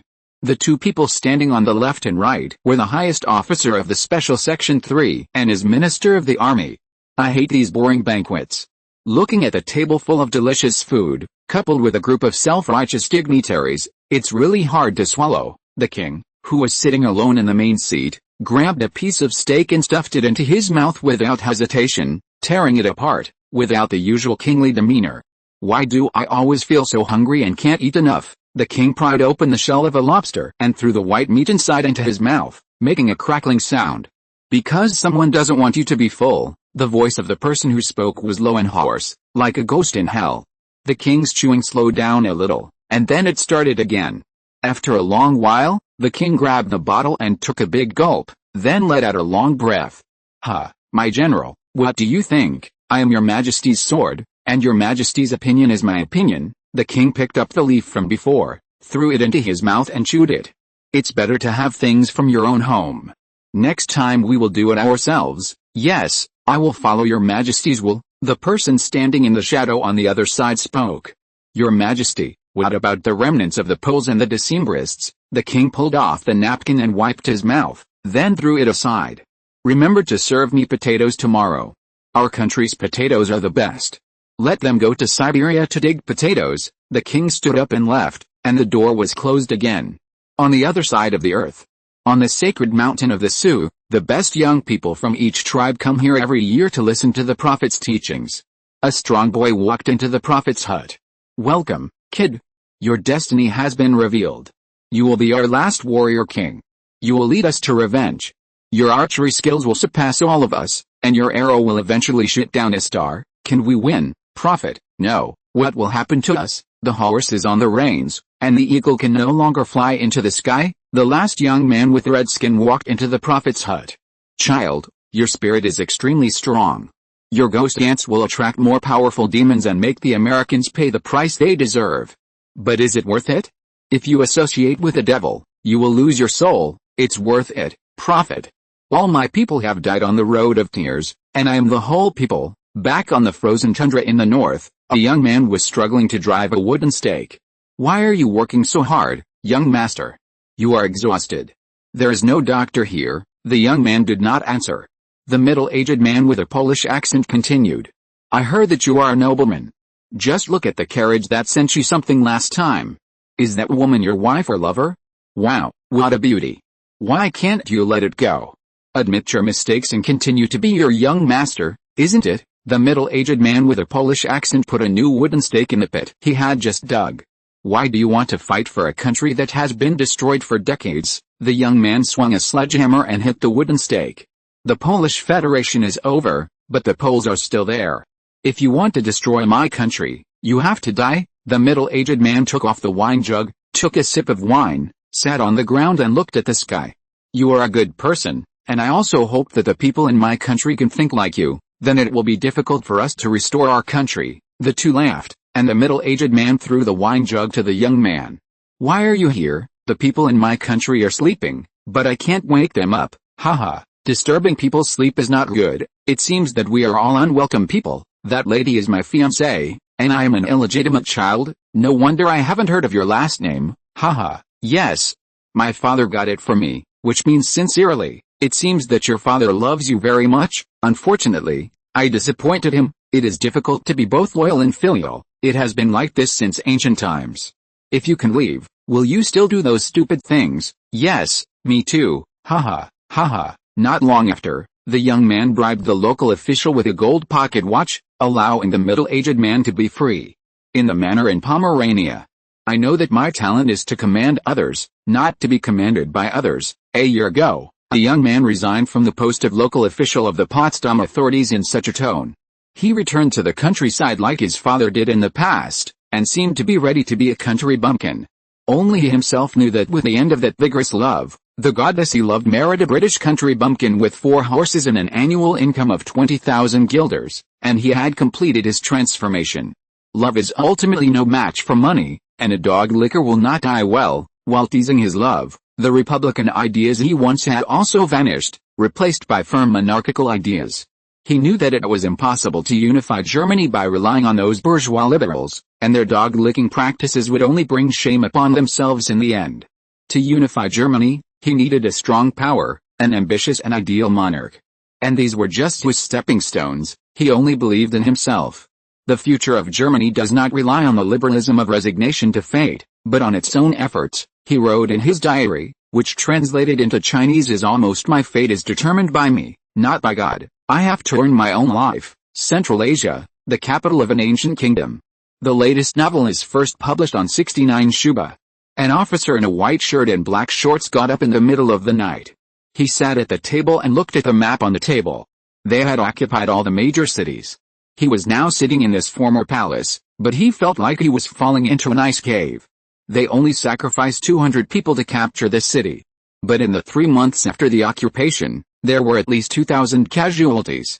Not long ago, they had to pay bribes to the robbers to restore the supply line. This is really ironic. Obviously, he is the winner. A 300-man transport team was ambushed while traveling along the Boer Pass. All 150 bags were lost and all the escorting soldiers were executed. And now the British Empire is actually doing business with their enemies. The young officer took a sip of wine and looked at the two dancers sleeping soundly on the bed. Yesterday, they all wore exotic clothes and bright jewelry to entertain him warmly. He didn't know whether they were noble ladies or ordinary prostitutes. But it didn't matter. Now someone was sending these women to the military camp day and night. He was also happy to enjoy it, but he hoped that such days would continue. Don't let yourself leave the city to go to that damn transport team. Anyway, there are 20,000 compatriots in the city. If you want to die, it's not you alone. At this time, someone knocked on the door, and a messenger brought a message. Colonel Henning was attacked by locals while taking a walk and was tortured to death. The body was ragged, the pubic bone was cut open, the internal organs were missing, and dozens of wounds on the body were enough to be fatal. The young officer finished reading the report, picked up the bottle and drank it all. He threw the bottle heavily on the ground, and the sound of the bottle breaking woke up the two girls who were sleeping. They hugged each other in fear and looked at the Englishman in front of them, who was like a hungry wolf. The hungry wolf laughed and pounced on the two lambs to be slaughtered, but the shadow of the report in his mind could not be shaken off. He seemed to see his miserable death. Outside the city, a bonfire of the resistance army was burning in a valley that was not easy to be found. With the sound of horse hooves, the young man in the lead had a white turban wrapped around his head and tied it tightly with a rope. There were several bloody bundles hanging on the warhorse under his crotch. He stopped the warhorse, untied the bundles and threw them on the ground. There were actually several bloody hides inside, and the people in the camp could not help but be very excited. Have all the enemies been killed? Your Highness, are you not injured? Your Highness, when can we fight back? Your Highness, I heard that they are doing all kinds of evil in the city, plundering our wealth, seizing our wives and daughters, and burning our temples. Your Highness, enough. If you go now, you will die. Listen to your Highness, a middle-aged bearded man with a rather dignified manner shouted. The city of 1,000 gardens was once a paradise, the young man began slowly. I witnessed our sacred country and kind people being invaded and desecrated by the rude and ignorant British. They are evil, cruel, and despicable. They must suffer the most severe punishment and the most thorough revenge. The soldiers in the camp were waiting eagerly. But now the time has not come. We have to wait until these fierce barbarians are exhausted. I swear here that the British will pay with blood, blood debt with blood, blood debt with blood, on the streets of London, as a political exile. His life was not bad, and he even found a new love. But he never forgot his dream. He started writing again, but learning English and adapting to the tastes of the British made him miserable. He liked Byron, but the British thought Byron was a morally corrupt poet. He wanted to submit articles to British magazines, but was always rejected. Although the editor was polite, he still thought that the British were arrogant asses. He opened a newspaper himself, but it soon went bankrupt. He took in a poor girl and named her Italy. At the same time, he also learned the truth about the white slave trade. Countless Italian poor people were deceived to Britain by false contracts. The contract promised to give the workers high wages and high benefits. But this contract is not legal in Britain at all. These workers can only work endlessly in front of vicious supervisors. Until they get sick or lose their usefulness, they will be abandoned at will. He realized that Britain was not his ideal country, so he decided to return home. In the jungle of South America, a man in a striking red shirt was leading an army to attack an enemy army that was far larger than his own. He had defeated an enemy army that was 10 times his size before, and the soldiers trusted him very much. After the man in red climbed up the watchtower and killed the sentry, the soldiers launched a surprise attack. The battle went smoothly, and the enemy in the barracks was still in a daze, and the battle was over. It was just that the arrogant head of this country seemed to intend to burn the war to the enemy country. The man in red didn't want to bother with the arrogant idiot, nor did he want to grab the spoils. He had more important things to do. His wife was about to give birth. It might be a little messy. I came back late today. I'll edit it when I have time. Chapter 12 Family Gathering. Before the battle began, the doctor informed Garibaldi. Your wife will give birth in the next few days. As your husband, you should stay by her side. As a member of the expeditionary force, I also hope that you will continue to command the troops to victory, but as a doctor, I suggest that you stay by her side, The man in red wiped the gun barrel and took out the impurities inside. "Thank you, doctor. It's just that as a father, I don't want my child to see a coward who dares not go to the battlefield when he is born, but I will come back as a winner. I will dedicate this victory to my love and my children. I wish you a successful start, General." "Thank you, Doctor." Now Garibaldi has returned triumphantly, but he can only wait anxiously outside for the result. He is not afraid of death, but he is afraid that his wife will leave him. I remember that when he first arrived in Uganda, a small country in South America, he was authorized to command a 30-man army. However, on the second day of going to sea, there was a storm, the transport ship was overturned, and all the people who were traveling with him fell into the water. Garibaldi grew up by the sea and was very good at swimming, so he saved many companions. However, the disaster took away all their supplies, and Garibaldi's familiar comrades also died in the shipwreck. None of the remaining 14 people was Italian. "The world is like a desert, leaving me alone to cry," Garibaldi wrote in his diary. In this difficult time, Garibaldi met his angel, a dark-skinned Uruguayan girl, Anita Liberis. Anita, like him, has a brave heart. In an encounter with the enemy had 3 times their strength. A shell fell in front of Anita, killing 2 soldiers who came to her side. Garibaldi asked her to hide in the cabin. "Oh, God! Hide in. Don't come out. I can't fight the enemy and take care of you at the same time," Anita replied. "I can go, but only to drive out the cowards hiding in there." In fact, Anita did so, and brought a few soldiers who were ashamed. Garibaldi once again won a miraculous victory. After that, Anita participated in battles more than once as Garibaldi's wife, partner, and comrade in arms. She and her husband were both brave warriors and excellent officers. Anita also served as the commander of the squad, cooperating with Garibaldi's actions, and they were very tacit. Anita gave birth, and as Garibaldi's eldest son, he was named Minocchi. Garibaldi hoped that when the child grew up, he would fight for the freedom of Italy like him. Vienna, Schönbrunn Palace. Franz rarely slept in a day because there was a family gathering in the afternoon. And there was no one in his family who was worry-free, so he had to rest in advance just in case. The maid Sarah brought a basin of clean water, and Franz simply washed and changed into clean clothes. Looking back, I saw Sarah's eager eyes. Maya didn't care about this kind of thing, because she had seen these people in the family a long time ago, and there was nothing new. As the second daughter of the Goulet family, Ruskna was well educated. But she didn't like this kind of occasion either, which would remind her of the past. At this time, she was avoiding Franz's gaze, pretending to read a book. But her fingers were almost pulling her hair off. And the deliberately evasive gaze exposed herself. Only Sarah was looking forward to this party. It was not so much that she was looking forward to this party. It would be better to say that she wanted to see Maximilian again. Obviously, Sarah felt that Maximilian was interested in her. It was a pity that a naughty child didn't know anything and just liked to tease girls everywhere. He had lifted Raskina's skirt several times before, and scared the little girl so much that she didn't dare to go. So Franz decided to take Sarah with him, leaving Maya and Raskina to look after the house. Sarah was very excited, Maya was ready to find a good place to sleep until the night, and Raskina breathed a sigh of relief. Franz saw the actions of the 3 people, but he didn't want to interfere too much. Sarah was very sensitive to numbers and was good at calculating. Especially after teaching her mental abacus, her calculation speed was comparable to that of a computer, but Franz himself had no talent in this area. It was so hard to find an accountant, but it was a pity to just hand him over like that. Schönbrunn Palace, Royal Garden. The corridor was lined with neatly trimmed lawns, and a little girl stood in the middle of the road with her head held high and her hands on her hips. It was Franz's youngest sister Maria. She was wearing a sky blue dress, a small white apron, and her sparse short golden hair made her look like Alice in Wonderland.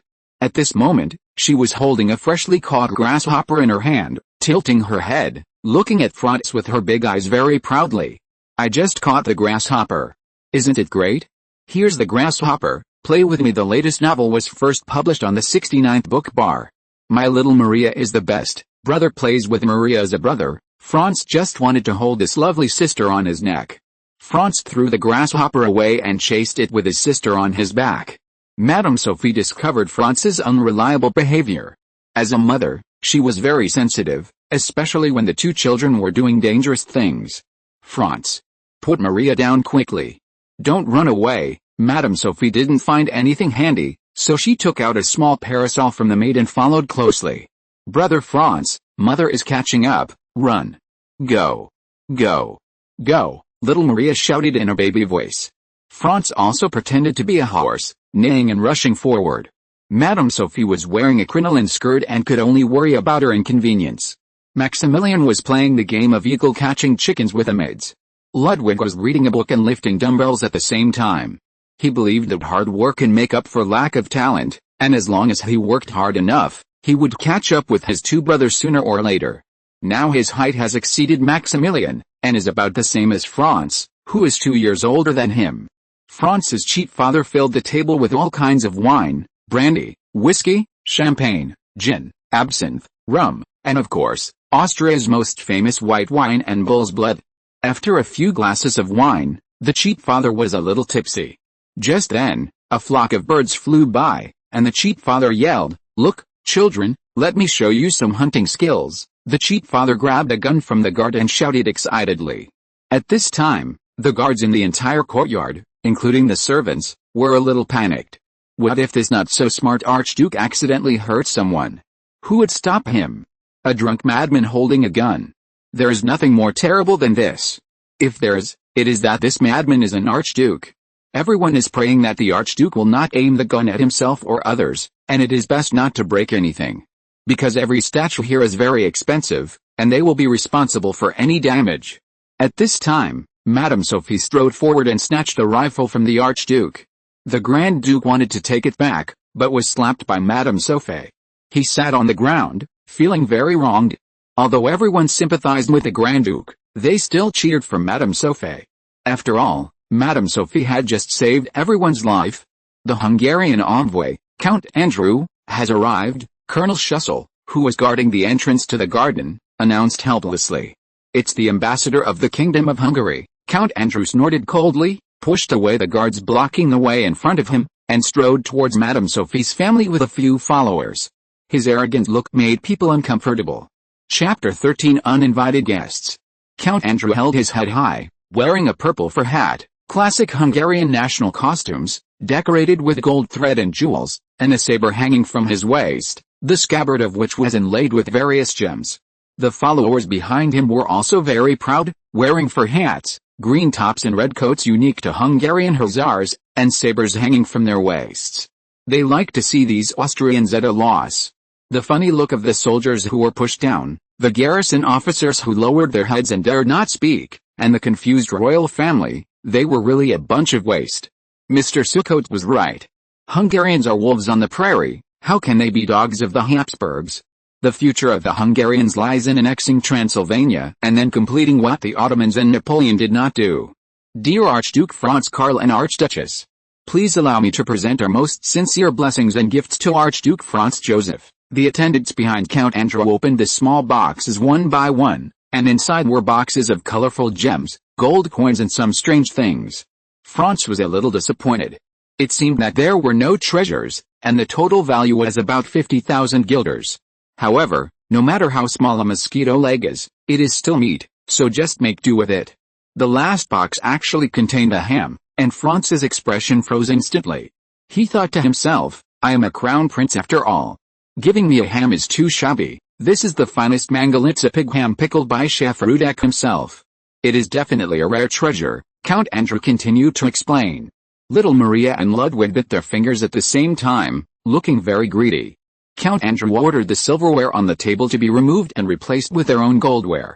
He took out his saber, cut the slices of ham off and put them on the plate.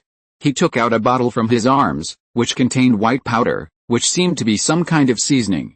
But the moment the bottle of white powder appeared, Mrs. Sophie frowned, and Archduke Franz Karl showed a look of horror. Franz felt that this matter was not as simple as he thought. This is the best seasoning. Just add a little bit, it can make a man strong and energetic.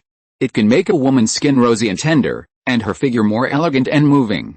It also has the effect of treating insomnia and depression. It is really a rare top-grade product. Franz couldn't figure out what this was. Why did it sound so much like Amway or melatonin? But he couldn't match it. There was another commotion at the door. Taffy was stopped outside the garden and waved to me anxiously. Mrs. Sophie nodded. Taffy ran to Franz and whispered, "Franz, don't eat that stuff. My father's men said that they saw that stuff was taken out of the chimney by these Hungarians when they passed by a farm." Chimney? White crystals? Arsenic trioxide. Damn, isn't this arsenic? Franz, who is familiar with martial arts novels, immediately reacted. Is this okay? It's too cruel to feed arsenic to the royal family members openly. Judging from the expression of the cheat father, it is obvious that he has been poisoned. Mrs. Sophie seems to have eaten it too. It's really not easy for you two to survive. But they obviously don't know what it is. How can we make the royal family members present not eat it? Just jump out and tell them this is arsenic, it will kill people if eaten. But it's nonsense to talk about toxicity without measuring. What if the other party just sprinkles a little? How to prove that this thing can kill people? And if you really do this, everyone will lose face. A beating is inevitable. If someone thinks he is crazy and sends him to a sanatorium, that would be bad. Everyone knows the stupidity gene of the Habsburg family, but the Wittelsbach family, where Lady Sophie came from, is not much better. In addition to being rich in beauties, that family also produces many crazy people. Franz's parents are of the same bloodline, one is crazy and the other is stupid, so if one day Franz also becomes crazy or stupid, others will not be surprised. Ask someone to taste it? It's still the problem above. The result will not be immediately apparent if the dosage is not large. Refuse directly? The other party is under the banner of the Hungarian ambassador, so it may be difficult to refuse. If things go wrong, he may be force-fed. There are also two little guys who can't seem to control themselves. Count Andrew tapped the bottle lightly, and the powder fell lightly like snowflakes and morning mist. If Franz didn't know what was in it, he would be attracted. The two little foodies are eager to try. Ludwig, this idiot, usually looks indifferent. Why is he so excited about eating? Count Andrew made a gesture of invitation. Just now, Mrs. Sophie tried to pretend that she accidentally knocked over the bottle. But she was stopped by Count Andrew, who was well prepared. This is food specially prepared for the Crown Prince. Mrs. Sophie, you must be careful, Count Andrew said with a smile. The two little guys didn't understand and wanted to rush over to eat. Franz grabbed little Maria's belt and held down Ludwig's head, who wanted to rush forward. Just when he was about to breathe a sigh of relief, he found that Maximilian had run to the dining table at some point. Maximilian has always been dissatisfied with Franz, his eldest brother. Because of this eldest brother, he could not inherit his uncle's throne. Even if he is better than himself in everything, he is the most handsome and the one who looks most like an emperor. Why? That's food prepared for the crown prince? This greedy and shameless man. He actually stopped his younger brothers and sisters from eating just because the other party said it was food prepared for the crown prince. Humph, the more you don't let me, the more I want to eat. Maximilian's shoulder was held down by a big hand when he was about to take action. No, I have a stomach ache if I eat it. The one who held Maximilian down was actually his cheat father. What did you say? Please repeat it again, Count Andrew asked sharply. Is this your personal opinion, or? Franz interrupted him. Since it is a gift prepared for me, then it is up to me to decide. Franz walked forward. Madame Sophie tried to stop him. Franz just shook his head. Andrew smiled at the boy who was coming over. This was what he wanted. The latest novels are first published on 6/9 books. The most beautiful food with the most beautiful condiments is simply amazing. You will not be disappointed, he said, and put a piece in his mouth and chewed it. I will be your taster, thank you, Count Andrew. But how can delicious food be without good wine? Franz opened a wooden box, and inside lay a bottle of fine white wine. This is the Riesling wine from the Mettner winery, aged for 20 years. This is a collection in the cellar of Archduke Karl, and it is naturally extremely precious. When the lid is opened, the aroma overflows, intoxicating. You really know how to enjoy it, Count Andrew complimented. Franz poured himself a glass. I toast to you, for the friendship between Austria and Hungary. Franz drank it all in one gulp. Then he poured another glass for Count Andrew. Count Andrew was about to pick up the wine glass, but Franz held it down. I saw that Count Andrew's mysterious little bottle had run into Franz's hands at some point. Before Count Andrew could react, Franz poured all the remaining white powder into the wine and shook it well. Count Andrew retracted his hand. Haha, I'm not good at drinking, just drink this one glass, it's good for your health. Franz took a step forward. If it wasn't arsenic, this glass of good wine was to make amends for him. If it was, this glass was to see him off. No, Count Andrew wanted to overturn the wine glass, but his hand was held down. Colonel Schussel smiled, revealing his neat white teeth. The Crown Prince is toasting you. As the ambassador of the Kingdom of Hungary, you must drink. I will serve the Count. Count Andrew wanted to struggle but couldn't get away from Colonel Schussel's iron-like hands. The followers wanted to step forward, but they were tightly controlled by the royal guards under Schussel. These Hungarian hussars with straight legs were no match for the carefully selected royal guards. They had to swallow their anger and not fight back before because of discipline. Now with the order of the Crown Prince, they could just vent their anger. A glass of wine mixed with half a cup of unknown white powder was poured directly into Count Andrew's throat, and he watched him swallow it. A book friend said that the character Maya should be deleted, and it felt useless. Let me say that the reason for this character is because on the first day I started writing, a book friend suggested that it should be distinguished from the Holy Roman Empire. After all, there is a pearl in the front, so I deliberately added this character, slightly focusing on the character and the subsequent battle. In addition, it is still in the preparation stage, and the role of the characters will be gradually reflected. Chapter 14, Lady Sophie's Ambition. Count Andrew was released by Colonel Schussel and immediately knelt on the ground and retched. Arsenic is not a deadly poison, but with such a large dose, even gods would find it difficult to save him. The lethal dose of arsenic is 0.1 to 0.2 g, and the small bottle just now contained at least 30 grams. Seeing Count Andrew struggling in a panic, Madame Sophie said, "Count Andrew is not feeling well, why don't you take him back?" The attendants who were born as Hungarian hussars still looked confused. How could a group of sheep who were submissive to others scare these wolves? It is important to save people first. Several attendants immediately came forward and helped Count Andrew, who was still retching, to walk out. They actually left like this. What a group of rude guys. Colonel Schussel laughed at the Hungarians' dejected backs. The surrounding royal guards also laughed. What a bummer. Schussel, take the children away, Madame Sophie ordered. Franz couldn't believe that he might have killed someone, and wanted to leave. Franz, you stay. Franz had to go back to his seat and watch his family leave. The cheap old man was drinking the bottle of white wine he had just opened, enjoying himself. Honey, you should go back too, Mrs. Sophie whispered. The cheap old man rubbed the place where Mrs. Sophie had hid him before, turned away as if he was upset. Mrs. Sophie raised her hand again. Are you leaving or not? The cheap old man covered the place where he had been hit before, and trotted away. Halfway through the run, he turned back, put the wine in his pocket and ran away again. Before leaving, he looked at Franz with pity. Mother, you came to me. Yes, Franz. I think you have seen that our country is far from as peaceful and beautiful as outsiders describe. I will be more careful. Mother, what's in that bottle? I only know that the skin will turn red after eating it, but why did Count Andrew have such a big reaction? Mother, the thing in that bottle. It is said that it is the lens scraped from the chimney, purified and refined. In the East, it is also called arsenic, which is a highly toxic substance. What? Highly toxic?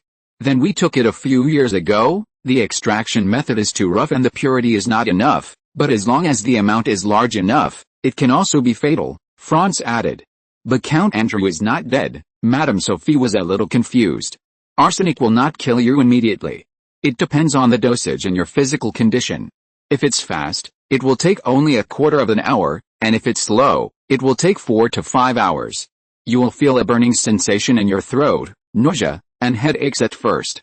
Then you will have muscle spasms, severe abdominal pain, and vomiting. Franz saw that Madame Sophie's expression showed no discomfort, and continued, first you will vomit food, then yellow water. Then you will have severe diarrhea. Finally, as the amount of urine decreases, your body temperature will begin to drop, your blood pressure will drop, you will collapse, your respiratory paralysis will occur, you will fall into coma, and finally die. It's a really painful way to die, but he deserves it, Madame Sophie concluded. I heard that you extorted 10 million guilders from your grandfather Karl. Mother, that's an investment.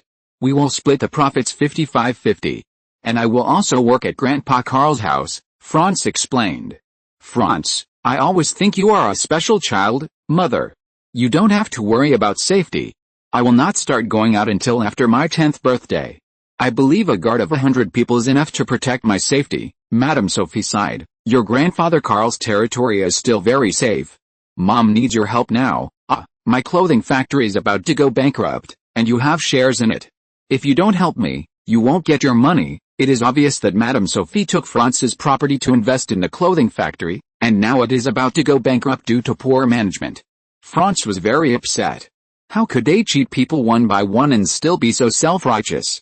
Why do you want to invest in a clothing factory? Why don't you invest in a textile factory? Now textile factories can make money with their eyes closed, Franz said, a little depressed. Madame Sophie took out a small box with some sketches and performance reports in it. Franz took a quick look, and understood. Madame Sophie's clothing factory hired a group of famous designers, senior tailors, who did design several good ready-made clothes, but they could not occupy the market at all. First of all, the target customers of such large-scale production of clothes by such clothing factories should not be the aristocrats of the upper class. Ordinary people cannot afford the clothes designed by Madame Sophie's designers, and aristocrats often ask tailors to make them for them privately. Even if they buy ready-made clothes, they will not want to wear the same clothes as others. Therefore, Madame Sophie's clothing factory can only sell a few sets of clothes. Secondly, the cost is too high. The design fees paid to these designers almost account for half of the total cost, and the few sets of clothes sold are not enough to pay their wages. Third, the publicity is not in place. Madame Sophie often sells these things to relatives. The other party often buys one or two pieces for Madame Sophie's sake. And then there is nothing else. Franz's suggestion is: first, layoffs. Those crappy designers who can't sell their clothes can leave.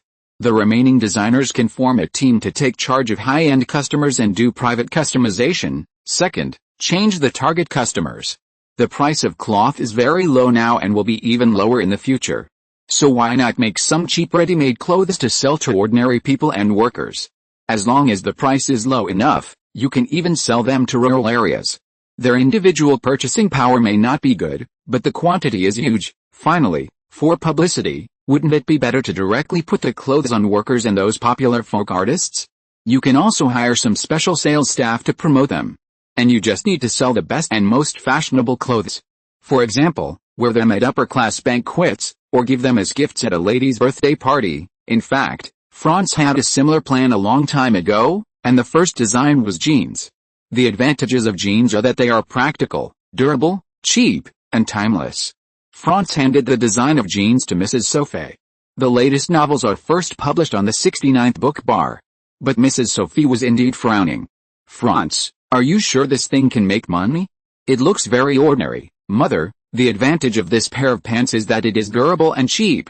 You should apply for a patent for it, and you can make a lot of money in the future." "Okay, Franz. I actually want to hear your opinion on women's underwear. This is not good, Franz. You have liked this since you were a child.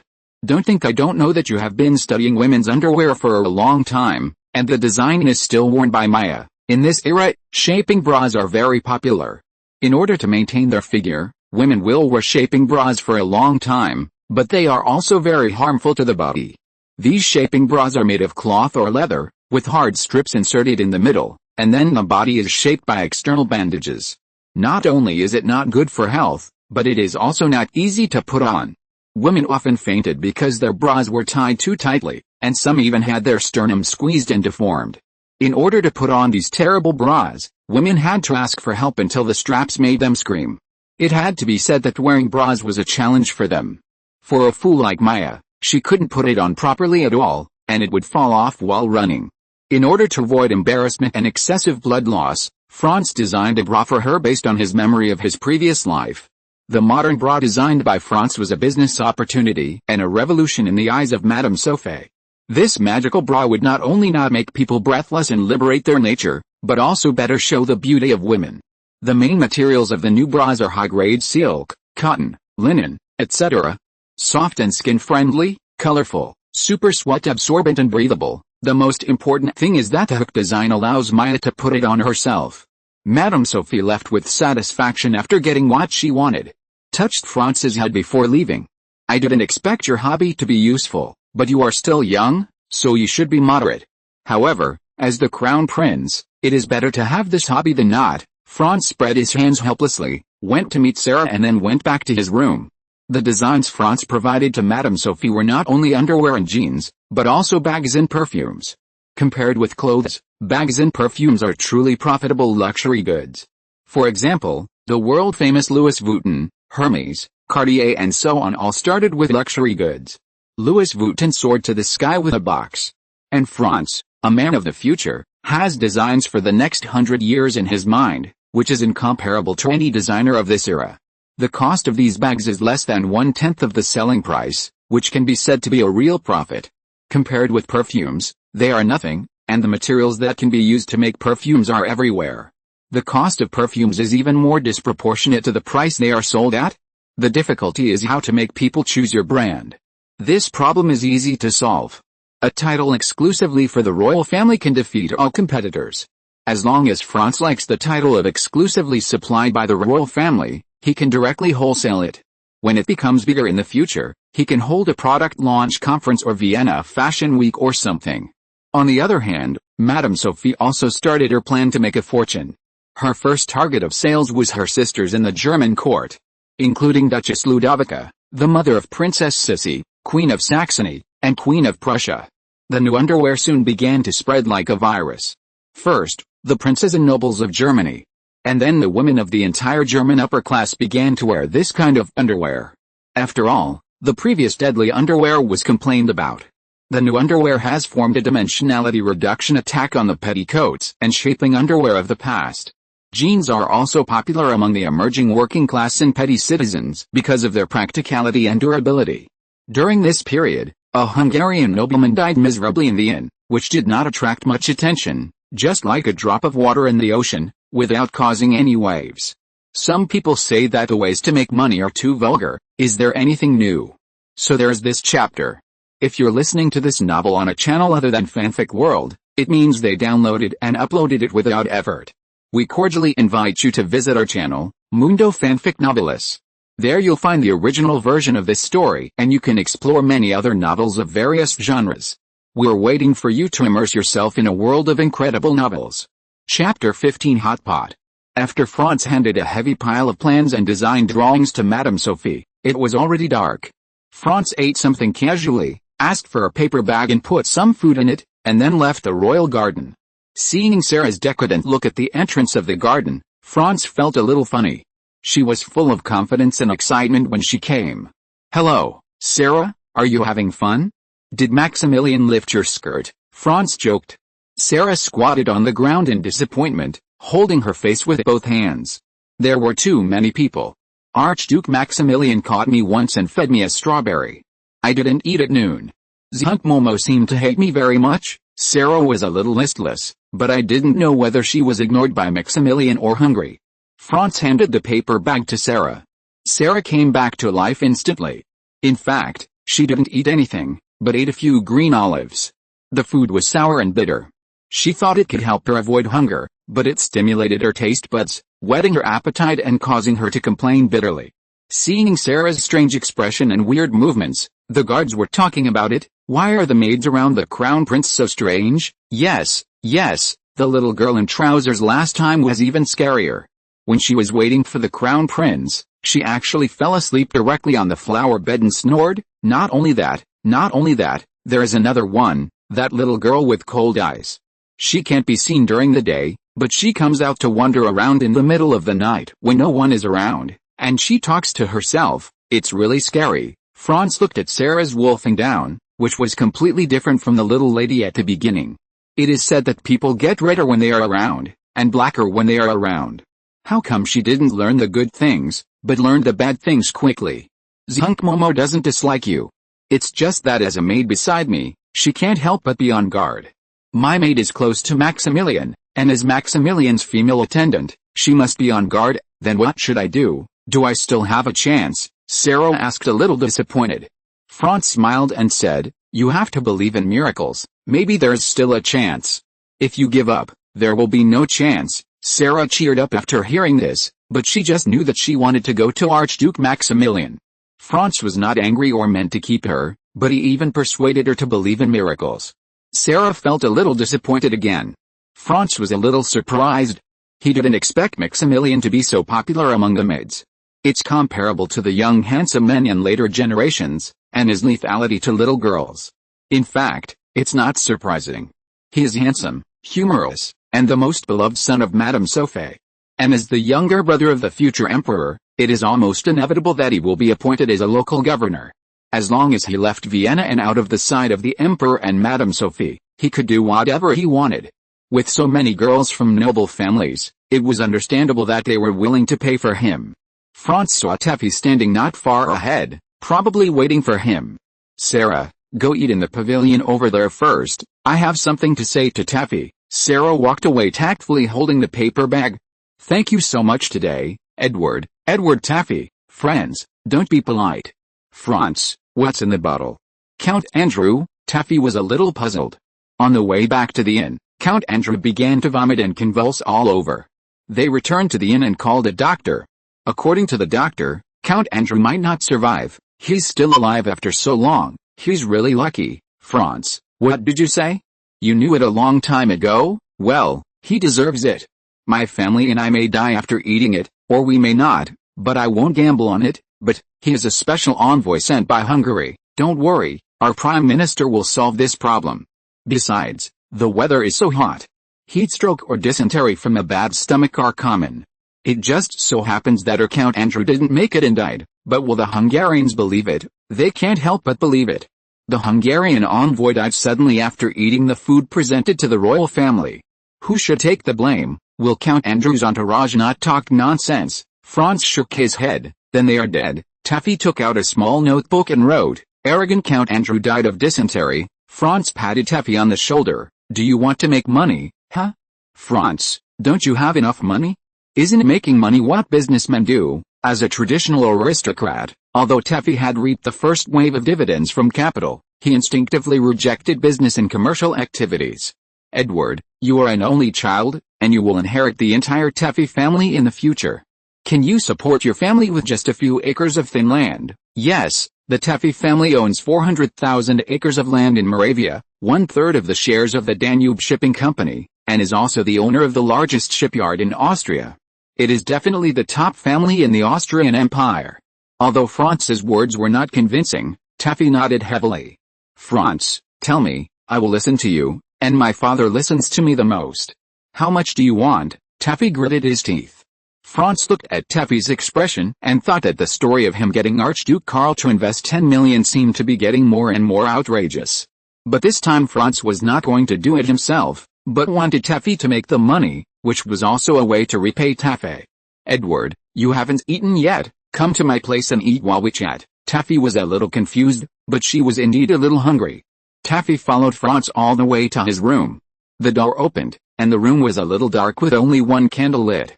Ruskna was reading a book by candlelight. "Watch your step," Franz reminded.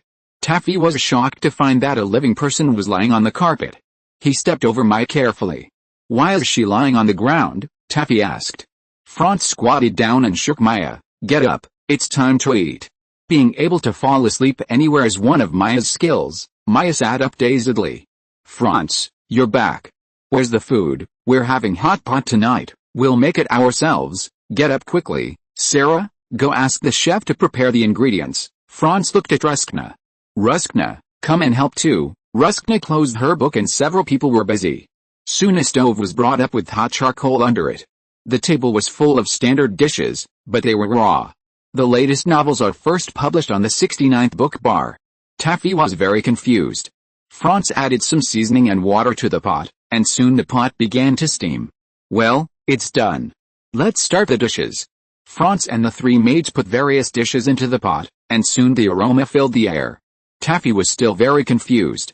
What kind of meal was this? Especially the two small wooden sticks Franz used were very strange, while the three maids used tongs. Franz put the prepared sauce in front of Taffy and picked up a few slices of lamb for him.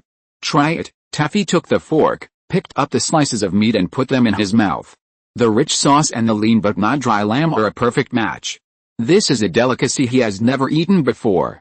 At first, Taffy was still waiting for Franz to pick up something for him to eat, but soon he picked up the rack and joined the army of people eating. Taffy kept trying the delicacies he had never eaten before.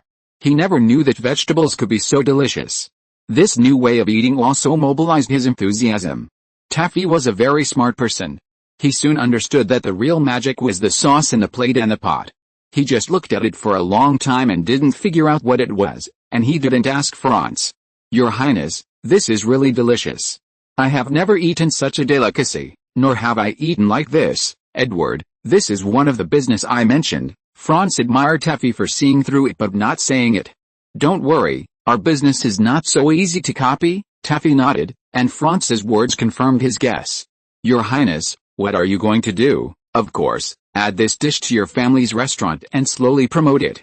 Then convert part of your family's idle industries into hot pot restaurants. It doesn't matter if someone is greedy, just let him join and buy your base and sauce regularly. You don't have to worry about someone cracking the secret recipe. The Austrian Imperial Patent Office is still waiting for him. In addition, there is this." Franz showed Taffy a set of simple fried chicken tools, and Maya brought 2 slices of bread and finished making the hamburger in front of Taffy. Taffy tasted it and said, "It tastes average, but it's fast." Franz replied, "The target customers of this thing are those idle gentlemen, and those small capitalists and civil servants who have no time to eat.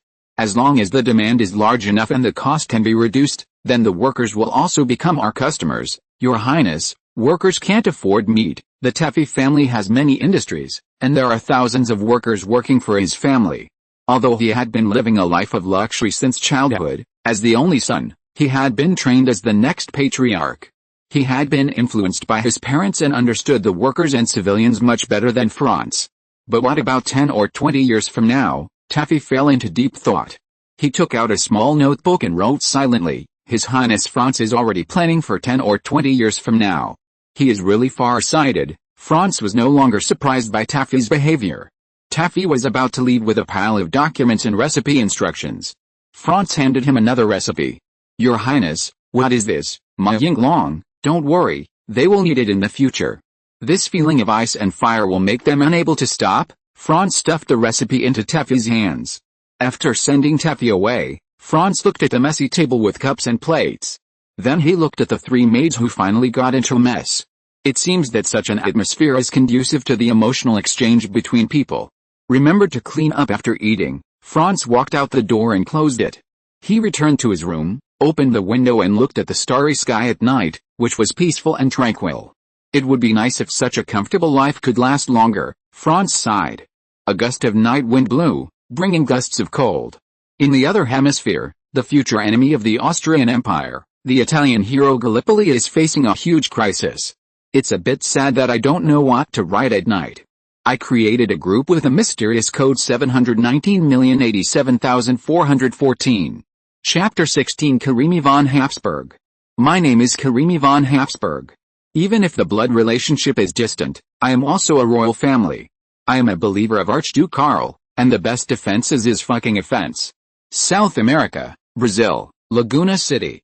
The city defense commander, Colonel Valacius, was pacing anxiously in the command room. 20 days ago, General Granford led 20,000 troops to prepare to block the Ferbus Expeditionary Force, Uruguayan Republic Army, in the Kassan jungle. In 20 days, the 20,000-man army was defeated several times by the 4,000-man Expeditionary Force. The 20,000-man army was completely wiped out, and General Granford's life and death were unknown. 20,000 people are gone," Valacius shouted hysterically. "Even if it's 20,000 pigs, they can't eat them all in 20 days. The reason why Colonel Valacius was so crazy was that just 3 days ago, his immediate superior, General Weston, actually abandoned the city and left. Just yesterday, another superior, General Mastrust, actually surrendered to the enemy.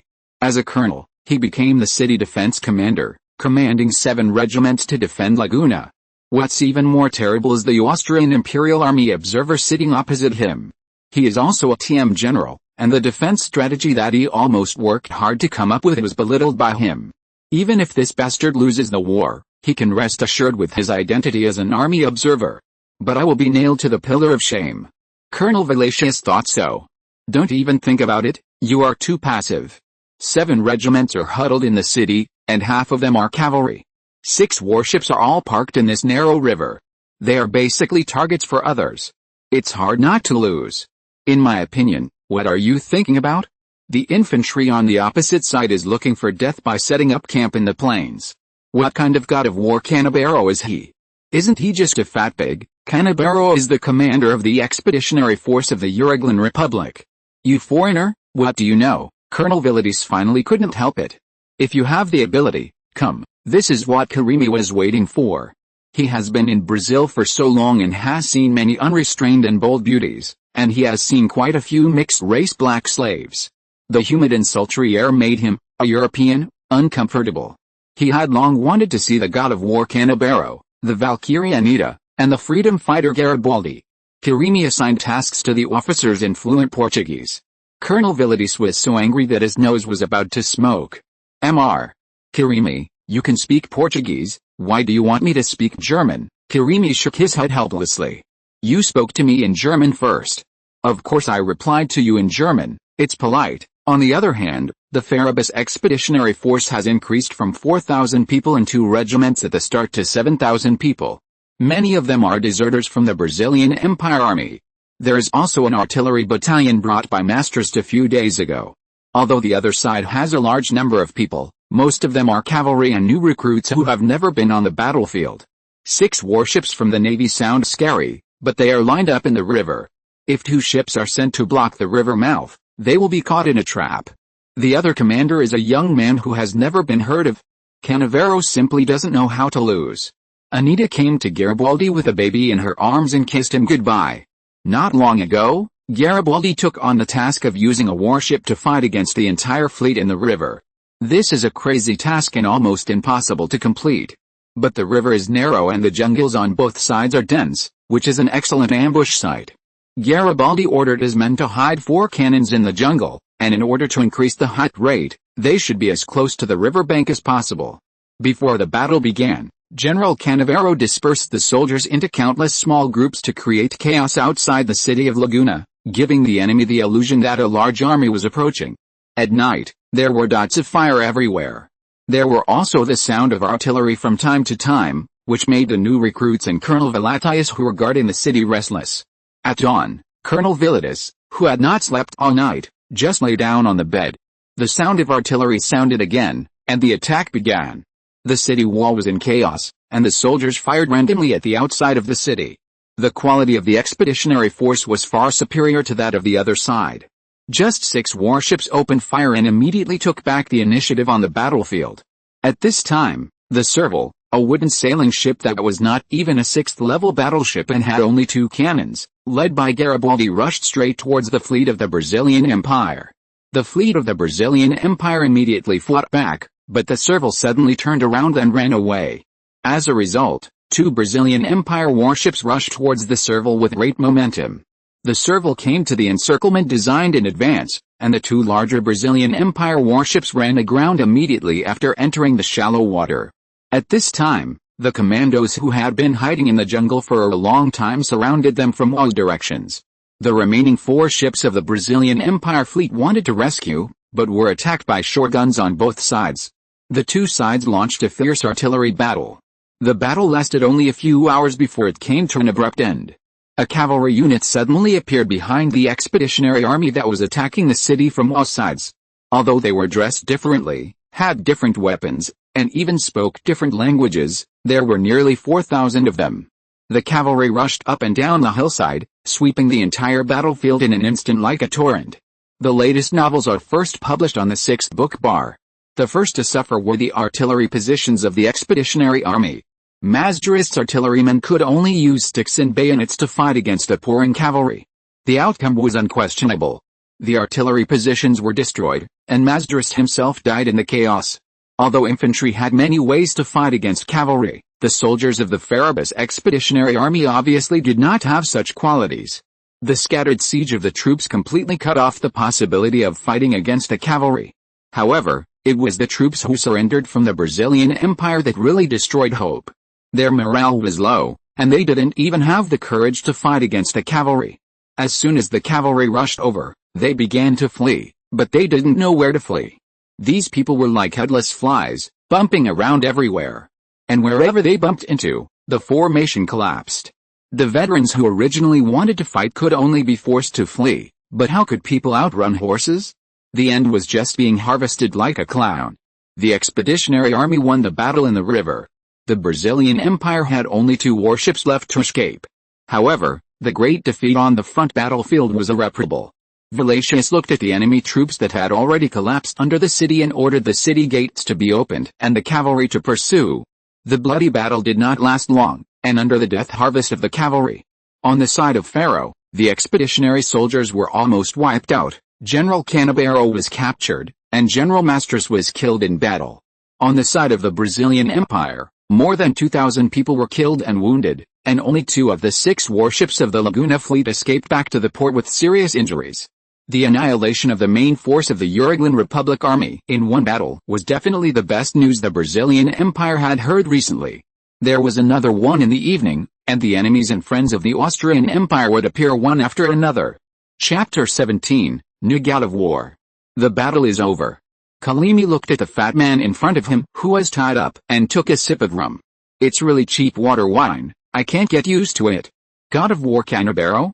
It's funny that he dares to call himself the God of War in such a war in a fish pond. Canabero's face flushed red, because in the letter of surrender sent to Laguna City not long ago, he signed his name as God of War Canabero, but now he has become a prisoner. General, you can't insult me like this. Oh, really? I think you insulted everyone. You are simply a disgrace to the soldiers. Before Canabero could open his mouth to refute, Kalimi drew out Colonel Veratius's saber and chopped Canabero's head with a knife. Blood splattered. 1 knife, 2 knives, 3 knives, 4 knives, and finally the saber broke. Kalimi, covered in blood, casually inserted the broken saber back into Colonel Veratius's sheath. Kirimi patted the stunned Veratius on the shoulder and whispered, "The head of the God of War Canabero is worth 1 million reis. I give it to you." Kirimi sat aside and opened his observer's diary, taking notes carefully.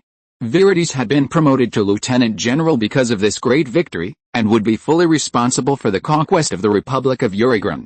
At this moment, he was full of awe and indescribable admiration for the crazy young man in front of him. It only took a few days to solve the number 1 figure who had troubled the Brazilian Empire for several years. A few days ago, he was planning to follow his boss and abandon the city. But now he has become a lieutenant general and the commander of the conquering army. Everything seems like a lifetime ago. Mr. Kirimi, Veratius said respectfully, regarding the conquest of Uruguay, I hope to hear your opinion. Kirimi smiled and said, the outcome of this war has long been determined. It's just a matter of how much it costs. My suggestion is to mobilize the navy to completely destroy the Uruguayan navy. Cut off all his external aid, and then nibble away at his territory step by step, but Uruguayan's Philippus expeditionary force has been wiped out by us. The Brazilian imperial government has promised to support us with another 6 regiments, plus the defeated soldiers of the first expedition who have been taken in recent times. We have nearly 30,000 people. Now we have an absolute advantage. As long as, Veratius asked puzzledly. Haha, are you saying that as long as 30,000 troops cross the Kassan jungle, we can conquer Uruguay in one fell swoop? That's right, our military is unstoppable. I also want to hire you as my military advisor. You know, I'm just a colonel, and I don't have to pay for many things. The property of the Republic of Uruguay will be our spoils of war. The conquest of the Brazilian Empire has granted me the right to dispose of it. You can choose anything you want from the spoils of war: land, property, slaves. In this era, Brazil had not abolished slavery, and more than 3 million of its more than 7 million people were slaves. But what happens after you conquer Uruguay? Kirimi closed his notebook. Veratius was even more confused. Of course, the spoils will be divided. You have helped me a lot, and I will repay you. Anyway, the property of the Republic of Uruguay is not his, and he doesn't feel bad at all if he gives it away. Kirimi was a little helpless. He didn't expect the man in front of him to be so obsessed with the spoils of war. Let me be frank. You conquered Uruguay to occupy it and incorporate it into the territory of Brazil. So what if the Uruguayan army that you dispersed and the people who lost their land and relatives in the war formed a guerrilla army? What if the supply line of the Kassan jungle was cut off? What would your 30,000 troops do? Eat tropical fruits every day? Veratius never thought about these questions. He thought that the loser should sign a surrender agreement and then be slaughtered. But he knew what the consequences would be if the supply line was cut off. If you don't plan to fight a few years of security war, do as I say. The pressure is mutual. As long as you occupy the grain-producing area first, the pressure will be greater on the other side. Karimi drew a circle on the map. This is the grain-producing area of Uruguay. If we take this place, they will only have coffee beans and cotton left. They can't rely on these two things to fill their stomachs. It won't be long before they become unpopular rebels. At that time, we only need a decent battle to completely eliminate them and turn them into lonely ghosts. Valasius heard that the royal families in Europe were all idiots, and the emperor of the Austrian Empire was even a person with intellectual disabilities. The man in front of him seemed to have broken through his cognition. Excellent, how did you think of it? Karimi smiled self-deprecatingly. Before I came here as an army observer, I communicated with a relative who might become the emperor in the future. I benefited a lot from his views. Two flowers bloom, each with its own beauty. On the day of attacking Laguna City, Garibaldi led his men to successfully ambush Laguna's fleet. Just as Garibaldi led the commandos out of the jungle and advanced along the river bank, preparing to cut off the retreat of the Laguna fleet, suddenly, a cavalry of the Brazilian Empire appeared. Although the commandos were brave, they lost the protection of the jungle and were completely vulnerable in front of the cavalry who were already bloodthirsty. The latest novel is first published on 69 Shuba. It is better to say it is a massacre than a battle. The commandos are still using the old-fashioned brown Bess muskets produced in the 18th century. Go back to the jungle quickly, they can't get in, Garibaldi commanded the remaining commandos. Although he didn't know that the front battlefield had been defeated, he was sure that he couldn't take the remaining two warships. The cavalry of the Brazilian Empire raised their swords and harvested the commandos who couldn't escape. Some people tried to lie on the ground in order to escape. As a result, they were trampled to death by the warhorse. Garibaldi seemed to see his comrades who died in Genoa.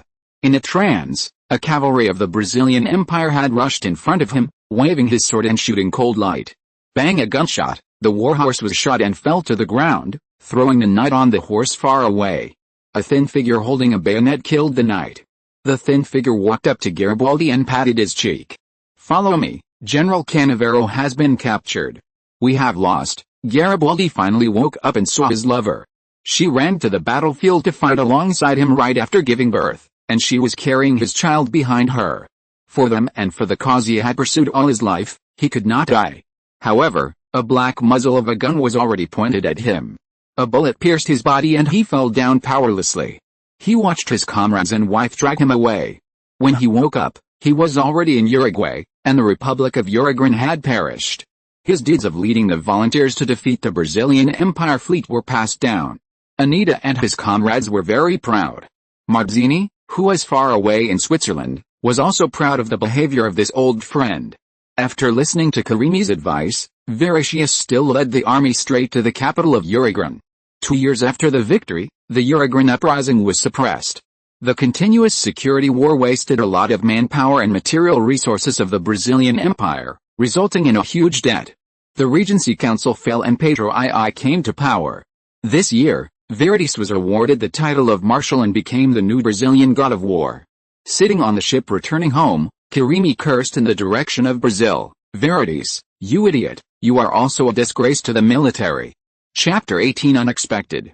In the morning, the series of noises Maya made before she opened the curtains had already woken Franz up. The sun shone on his face, warm and comfortable, but Franz still got up and started to wash up. After Franz finished washing up, he drank a sip of the warm water Maya had just brought, and decided to do some simple exercises. He walked to the horizontal bar in the room, grasped the horizontal bar with his palms facing forward, and lifted his feet off the ground. He took a deep breath, and pulled his body up with his arms, pausing for a moment when his chin was above the horizontal bar. Then he relaxed his muscles and let his body sink until it was restored to its original state, and pulled up again. Franz did 50 in one breath, and then let go of his hands and fell to the ground. Compared with a body that could not support 15 in his previous life, this body could be described as a Superman. Of course, it could also be because he was young and light. What worried Franz was that his breakfast, a glass of milk, 2 slices of bread, an omelette, and half a sausage had been almost eaten by Maya. There was still a white stain on Maya's lips that could easily be misunderstood. Franz and Maya looked at each other without waiting for Maya to speak. Stop talking, this time it must be breakfast that starts again. Maya blinked her big eyes. Franz, I think the chef doesn't understand your physical condition. You can't be full just eating these very good, you understand me? Then, now my breakfast is gone, what should I eat? If I don't eat breakfast, should I eat you? In fact, Franz has long been accustomed to the breakfast exercise, but the cup of warm water he drank in the morning activated Franz's stomach. Franz, you can do it yourself, dot. What do I need you for? Franz immediately thought of a punishment measure. Then I will eat it, you can watch. Coming to the kitchen, Franz put on an apron and washed his hands. Pick up 2 eggs, crack them into a bowl without adding a little salt, and then use an egg beater to mix them evenly. Add a little more than half a bowl of warm water, skillfully scoop out the foam, and then add lard. Then put it directly into the pot, cover it with a lid and steam it. Franz then peeled the steamed pumpkin and put it into a pounding bowl, added milk, and mashed it into paste. Put it in a small pot and cook, then add glutinous rice flour and breadcrumbs, and stir them together. When the egg cake is out of the pot, add some chopped green onions and dried shrimps. Franz's breakfast is ready, a bowl of egg cake and a bowl of pumpkin porridge. Maya is obviously very interested in Franz's egg cake, and Franz protected his breakfast this time. HMPH, stingy guy, it won't hurt to let me try it. Eat too much, be careful to become like Zunk Momo. Maya thought of the wrinkled, fat, and fierce old woman and couldn't help but feel a little scared. I'll let you go this time. Maya was about to leave when Franz grabbed her back. Don't try to run, watch me finish eating before you leave. Maya was forced to accept the punishment. Then Franz taught her how to make egg cake. At this time, Ruskna pushed the door in. Master, the experts and scholars you invited have arrived. Now we're waiting for you. Franz is not very used to the title of master. Of course, it may be a way for her to express her loyalty. Franz didn't know what to say. Isn't a meeting scheduled for the afternoon? It's not even 8 o'clock yet. Why are they here so early? Waiting for you too early. You've already had it. They haven't. Then prepare some breakfast for them, and ask Chef Polinka to come. Polinka is 42 years old, 165 centimeters tall, 150 kilograms in weight, a Czech, but he doesn't speak Czech. So when someone spoke to him in Czech, he felt offended. Just as Polinka was looking angrily for the intruder in his sacred kitchen, he saw a girl with eyes as elegant as water. A high nose bridge, a cherry-like mouth, and long golden hair like a waterfall behind her. The light pink dress made her limbs look slender and fair. Hello, beautiful lady. I don't understand Czech, please speak German. Ruskna felt a little depressed. She thought that speaking Czech to this famous Czech chef would win some favor, but it turned out to be embarrassing that the other party didn't understand. Ruskna is essentially a person who does what she wants, but Franz said he wanted to give her a test. That is to make everyone accept her, at least stop spreading rumors about vampires, staying at home during the day and wandering around at night. Ruskna suppressed her temper and showed a smile that she was quite satisfied with. Archduke Franz Joseph needs 100 breakfasts and side dishes, and you need to deliver them to the royal garden. In addition, 20 waiters are needed to serve. Okay, I'll call someone right away, Polinka agreed readily. The next second, he took a step forward. Then he leaned one hand on the wall to support his chin, and the other hand on his waist, throwing a wink to Ruskna. Beautiful lady, can I invite you to dinner? No, goodbye. Ruskna wanted to kick him. Seeing Polinka's eyes, the greasy light on his face, and the numbing action, Ruskna still held back, but turned away without mercy. Most people in the Sierra did not have an easy life. Ordinary people feel very happy if they can have enough food and warm clothes. Lack of medical care and medicine is the norm, and even many wealthy families cannot afford doctors. In war, the diseases spread among the army are even more terrible. In the history of the Mexican-American War, the ratio of soldiers who died from illness to those who died from injuries was 7-1. In the Crimean War, the ratio of the British and French armies was 4-1, and the ratio of Russia was even more exaggerated, with more than 90,000 people dying from illness. In the wars of the same period, including the Austro-Prussian War, the Franco-Prussian War, and the British expedition to India, the Indian National Uprising, the number of deaths from illness was higher than the number of deaths from injuries. Although as early as 1784, Joseph I instructed the construction of the world's first large-scale comprehensive hospital, the Vienna General Hospital. However, as of 1840, the number of doctors in Vienna, a city with a population of nearly 400,000, did not exceed 1,000. Doctors without licenses or nurses are not counted, only the number of doctors who practice medicine legally is counted. Even now, The medical expenses in Europe are frighteningly high. A dental visit can cost a working-class person 3 months' salary. It is unrealistic to train a large number of qualified doctors directly now. If a large group of barefoot doctors are produced, chaos will probably re-emerge. The greatest drugs of this era are penicillin and aspirin. The story of Fleming's discovery of penicillin is well known, but even during World War II, it was a scarce commodity. Of course, this is related to the attitude of the medical community towards penicillin at the time. At first, some people questioned its effect, and then some people questioned whether it was effective for humans.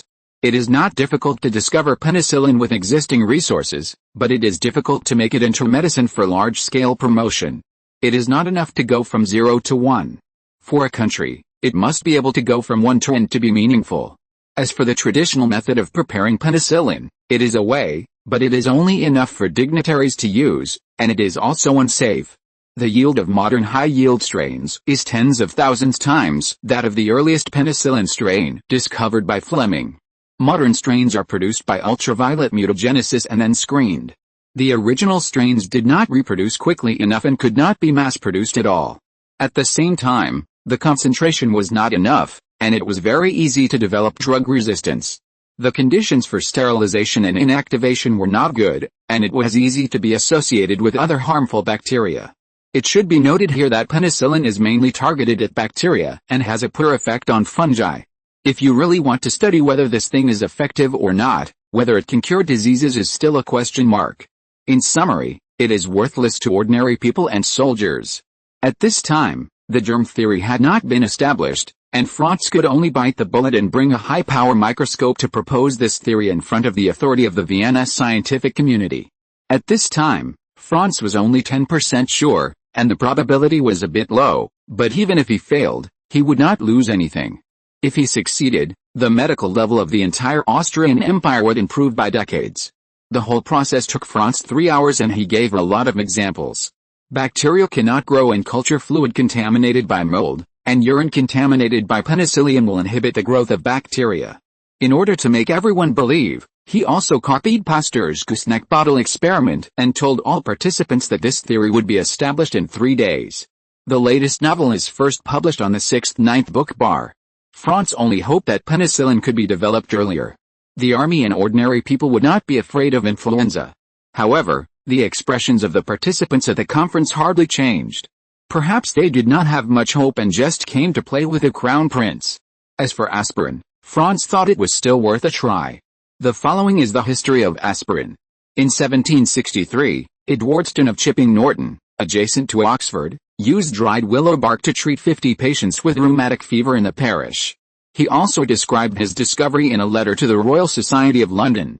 In 1823, in Italy, a useful ingredient was extracted from willow trees and named salicin. In 1838, Swiss and German researchers also discovered salicin from meadowsweet. In 1853, French scientists extracted salicylic acid from salicin, but it was very irritating to the gastrointestinal tract. In 1893, German scientists discovered that adding an acetyl group to salicylic acid reduced its irritation. In 1897, Hoffmann of Bayer in Germany developed and owned the patent for synthetic salicylic acid, or aspirin. The first clinical trial began.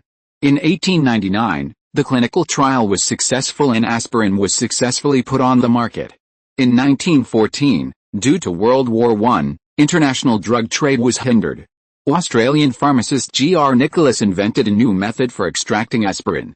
Now all that needs to be done is to extract salicylic acid from salicin, and then add an acetyl group to reduce its irritation before it can be considered for listing. It's just that I don't know how much the 60-year development history can be shortened. This time it has aroused the interest of many experts, because everyone knows about salicin. What Franz really wants to launch this time are two things, bleaching powder and traditional Chinese medicine. Bleaching powder was artificially synthesized as early as 1789, but at that time bleaching powder was only used for industrial bleaching, and its greater role in sterilization and disinfection had not yet been developed. Why is it so easy for people to accept that Count Andrew's death was attributed to dysentery? Because most of the drinking water in this era was not sterilized. Diarrhea is common, and malaria often breaks out in big cities. People die every year due to eating unclean food or drinking unclean water, and everyone has long been accustomed to it. There is no family planning in this era, and every family has 7 or 8 children, but the population growth rate is very slow. It can be said that before Pasteur founded the germ theory, the entire Western world had been in this unprotected state for a long time. Bleaching powder will play a major role in improving sanitary conditions. Improving the health level of the people can increase life expectancy and the survival rate of young children, and reduce the spread of diseases and plagues. Provide a stable labor force base for industrialization. Although Chinese medicine is not recognized in this era, they are there, and they are indeed effective. Especially in this era where there is almost no concept of antiviral. Only Franz knows that honeysuckle, forsythia, isitis root, dandelion, hautschunia, bupleurum, hay, they are indeed antiviral drugs. What Franz needs to do now is to prove that they are effective and let them serve this country. As for how to apply it, Franz has given away the opportunity to make a fortune, and it is not his fault if he can't catch it. In addition, Franz also set up a special award for the development of artemisinin. This move is just to prevent the emergence of that 0.001%. Chinese medicine and bleaching powder can be put into use in the short term. It only needs this group of experts and scholars to help write articles to promote and prove their scientific nature. As for the beginning of penicillin and aspirin, it is a long process. It is better to make some empty promises. For example, medals will be awarded to individuals and teams who have developed penicillin injection, honorary titles and a bonus of 1 million guilders. Even if Franz can't take out the money now, it doesn't matter. Anyway, no one can take it away for a while. Of course, if someone can really take the money, Franz will be grinning from ear to ear. After all, this is a great progress in the medical field. These empty promises will make a lot of scientists rush forward and invest in research and development day and night. Faced with an extremely long period, it is inevitable that people will slack off. Franz also promised a bonus to individuals and teams who have made major breakthroughs in the research and development process. This will ensure the enthusiasm for continuous research and development. What made Franz embarrassed was that in order to achieve the above goals, he had to establish a theory, and he could only say sorry to Mr. Pasteur. The progress of the conference was generally much smoother than Franz expected. Perhaps because no one had eaten breakfast, almost no one raised any objections. After the conference, young waiters appeared in the royal garden with delicious breakfast. The conference table just now was directly covered with a white tablecloth and turned into an oversized dining table.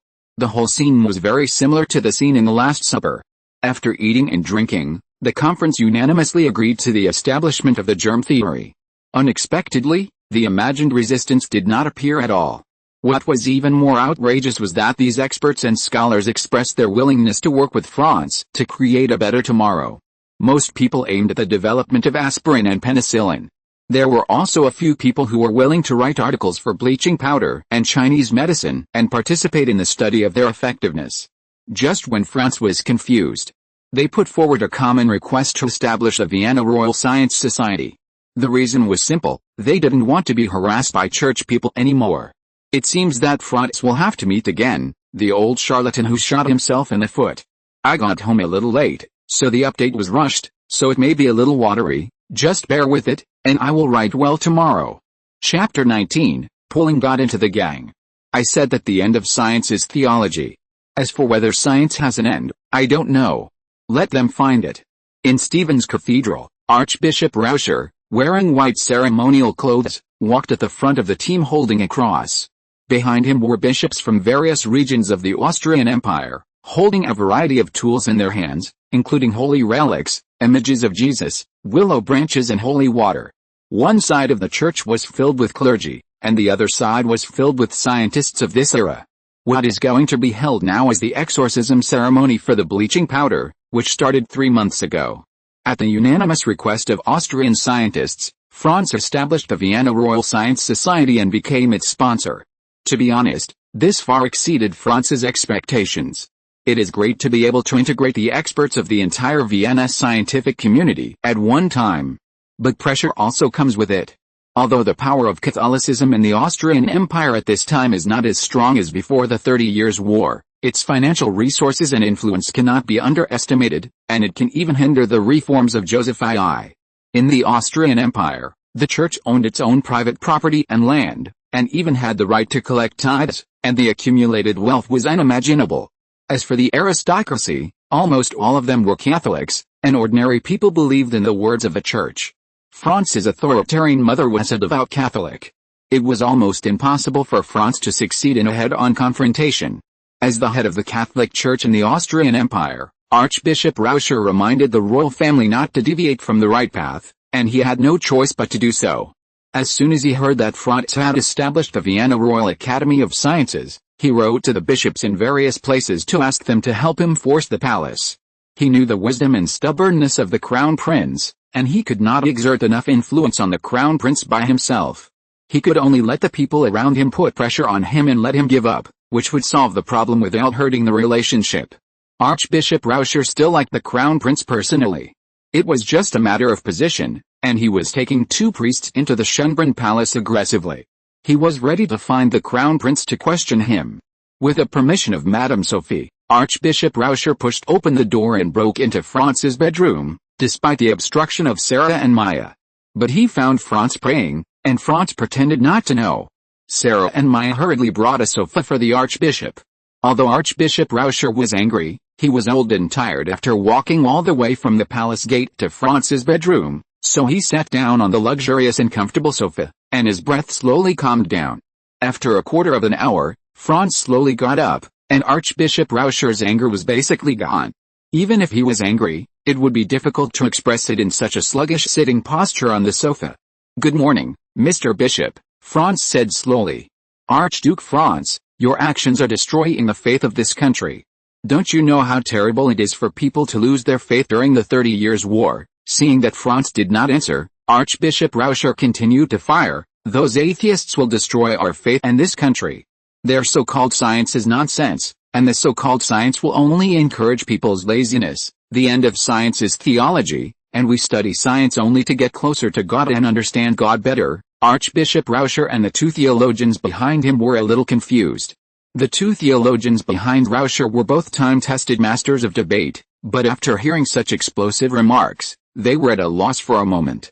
Archbishop Rauscher spoke first, "But their research always questions our faith and proves that what is recorded in the classics is wrong." Rauscher actually wanted to say, "Prove that our church is wrong. There are natural laws in the world. They are real and operate on their own, not subject to human will. Natural laws are the will of God. Our scientists just happen to discover the language of God. Are you saying that science was also created by God? Laws are God, and God is truth. If you discover the laws but do not fear them and do not act according to them, then that is disrespectful to God and true blasphemy." At this time, Franz waved his hand, and his body shook as if there was wind coming from all directions. The windows of the whole room seemed to be blown open by something, and the windows hit the wall and made crackling noises. Rauscher's face instantly became extremely ugly. He looked at the 2 think tanks behind him, who were just making the sign of the cross and muttering to themselves. Downstairs, Maya, Sarah, Ruskna, and Taffy were struggling to pull the wires hanging on the window to both sides and pointed the blower at the room. "Why does our crown prince like to play tricks so much? This is wisdom," Taffy emphasized. "Just bad," Maya said disdainfully.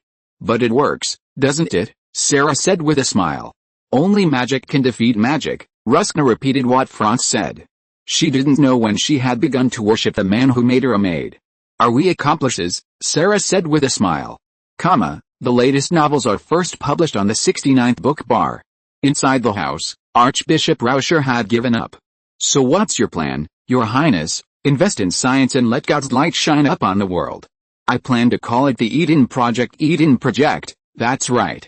We will use science to allow science to give birth to technology, and use technology to create new inventions to enrich the world's material wealth, create a paradise on earth, and ultimately let the world return to the Garden of Eden. This is my Eden Project." Rauscher and the other 2 were completely confused. What the crown prince said seemed to make sense and could not be refuted. His ideals were also very beautiful and great, but Franz just felt something was wrong. He struck while the iron was hot. "Are you interested in joining? It's my duty. As a servant of the Lord, I will die without regrets just to witness the implementation of this great plan." Franz sighed inwardly. Sure enough, people with low rationality are easy to fool. "What do you need us to do?" Rauscher spoke first. "It's simple. Invest in science and embrace the truth. I need you to sponsor my career." Franz handed over the materials he had prepared about penicillin and aspirin, as well as the analysis of their possible impact, to Rauscher. Of course, there are also contents about bleaching powder and traditional Chinese medicine, and they also hope to get the support of the church. Archbishop Rauscher returned to the church with the materials with a heavy heart. In the next 3 months, Archbishop Rauscher had a fierce quarrel with the bishops from various places who came later. The final conclusion is that the team and individuals who successfully developed penicillin and aspirin will be rewarded and canonized. In the future, priests and monks will learn the theory of traditional Chinese medicine to cure diseases and save lives. The church claims that using bleaching powder to purify water can drive away evil and make people less sick. What is even more incredible is that more than a dozen bishops in the Austrian Empire decided to exorcise and consecrate bleaching powder. Bleaching powder will benefit the people of Austria from now on. Franz sat in the corner of the church and watched this funny scene silently. Led by Rauscher, a dozen bishops in white sacrificial garments chanted prayers around a pool of white powder. Finally, the bishop and everyone present shouted Amen, in unison. Chapter 20 Wheel of Hate. The strength of the Austrian church far exceeded Franz's expectations. It actually raised 8 million guilders for the Vienna Royal Science Society in one go. You have to know that this is different from building a railway. The return cycle of investing in scientific research projects is very long. It is very likely that you will not see any benefits for more than 10 or 20 years. It is almost a waste of money. Using bleaching powder to purify drinking water was easily accepted by ordinary people under the propaganda of the church. This is much more useful than popular science articles written by experts and scholars. Simple and crude, but direct and effective. As for traditional Chinese medicine, this is very much in line with the appetite of the church. Especially these medicinal materials taken from nature can treat various diseases in different combinations, and the key is that the reason cannot be explained. It is simply too sacred. However, there are often priests who do not follow the prescriptions provided by Franz, and occasionally they will cause deaths. Franz's orders for bleaching powder processing plants are piled up, and the church, as a second-hand dealer, has made a lot of money. In the following decades, wearing a gray-brown monk's robe, carrying a small medicine box, a bag of bleaching powder on the waist, and a hiking stick in the hand became the standard equipment for Austrian Empire missionaries. In Krupanj, in the eastern part of the Serbian Principality, the descendants of the Karađorđević family are plotting to take revenge on those who betrayed their father. Kadar, Lagov, and Resto, 3 bastards, betrayed our father. They became Milos's dogs and cut off our father's head and sent it to the Ottoman Sultan. To this day, our father cannot rest in peace. Karađorđe was born a peasant, a Serbian national leader, and the founder of the Karađorđević dynasty. In his early years, he served in the Austrian army and later joined the Turkish army. Taking advantage of the Russo-Turkish War, Serbia was liberated. Later, the Turkish army returned and the family fled to Austria. After that, he moved to Russia for a short stay and returned to his country secretly, but was betrayed by his former comrades in arms. His head was cut off and sent to the Ottoman Sultan. Now, his 4 sons, except for the 3rd son who is serving in the Russian army, are plotting revenge on his enemies. Today, Kadar will visit Legov's castle with his 4th wife, Ivan Karađorđe, as the eldest brother, is explaining the situation to his 2 younger brothers and their subordinates. Legov has obtained a lot of money and land from the old bastard Mirosh, and now he lives in his own castle and spends his days in debauchery. He has formed an army of 100 people for himself. It is impossible for us to attack by force. The noise will attract the nearby garrison. The best way now is to let our people blend into Kadar's team and then assassinate the 2 in one fell swoop, but we won't do that. What we want is not to die together but a hearty revenge. We have to kill Kadar first, then pretend to be his team to capture the castle from the inside and bring their heads back to commemorate our father. 2 hours later, the windless day under the scorching sun made the vision blurred. A team was slowly advancing among the hills. The team of more than 20 people surrounded a luxurious carriage that was out of tune with the dilapidated countryside around it.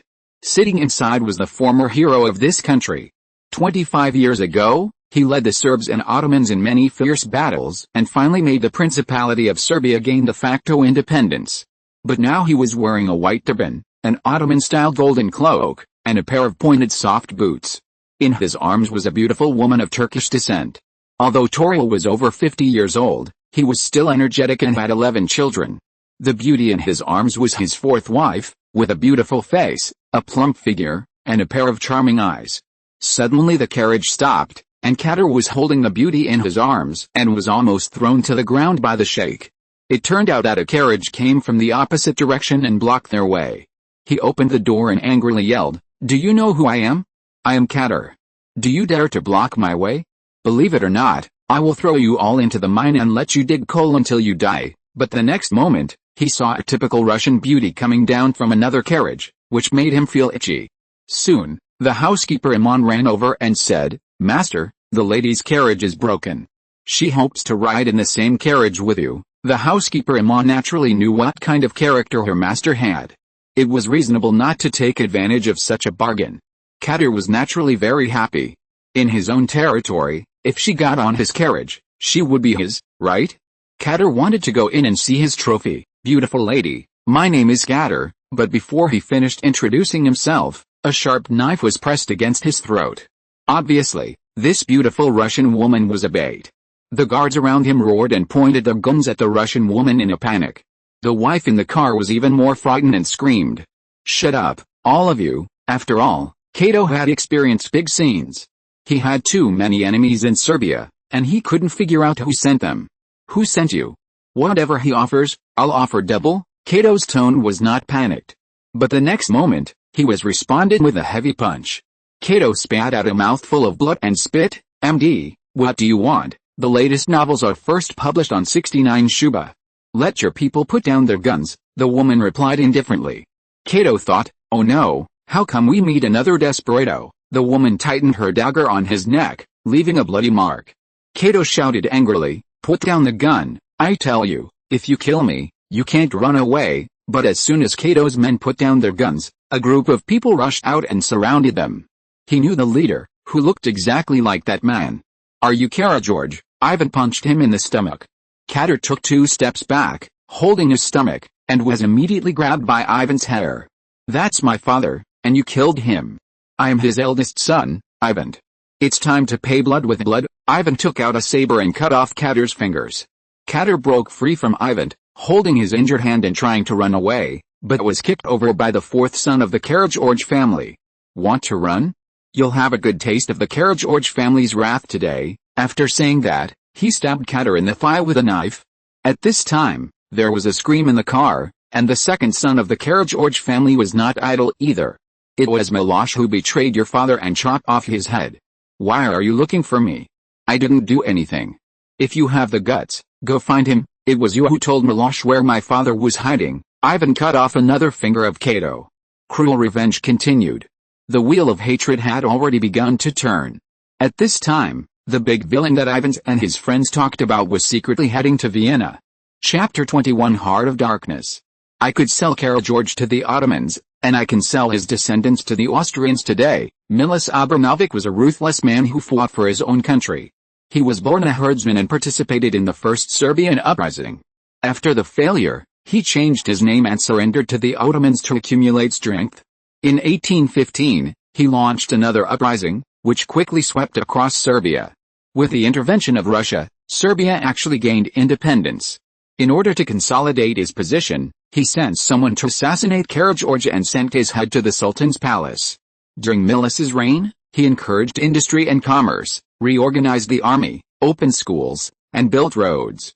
In the early days, he refused to divide the land among his subordinates to avoid the formation of large feudal manors and protect the small peasant economy. Serbia became an agricultural country dominated by a small peasant economy. He used tough means, assassinating, kidnapping, smearing, framing, and even directly executing political opponents with fabricated reasons. For example, the official reason for the death of former Serbian Minister of Education Petar Malane was that the gun went off accidentally. But people found more than a dozen gunshot wounds on his body, and it is unknown whose gun went off accidentally. The long list of deaths, including Bishop Nikšić, General Chujicki, Councillor Samar, and uprising leader Marković, all had direct or indirect relations with Miloš. But this time he encountered a problem, and the Russians were disappointed in him. As an agent of the Russians, he was bent on dictatorship.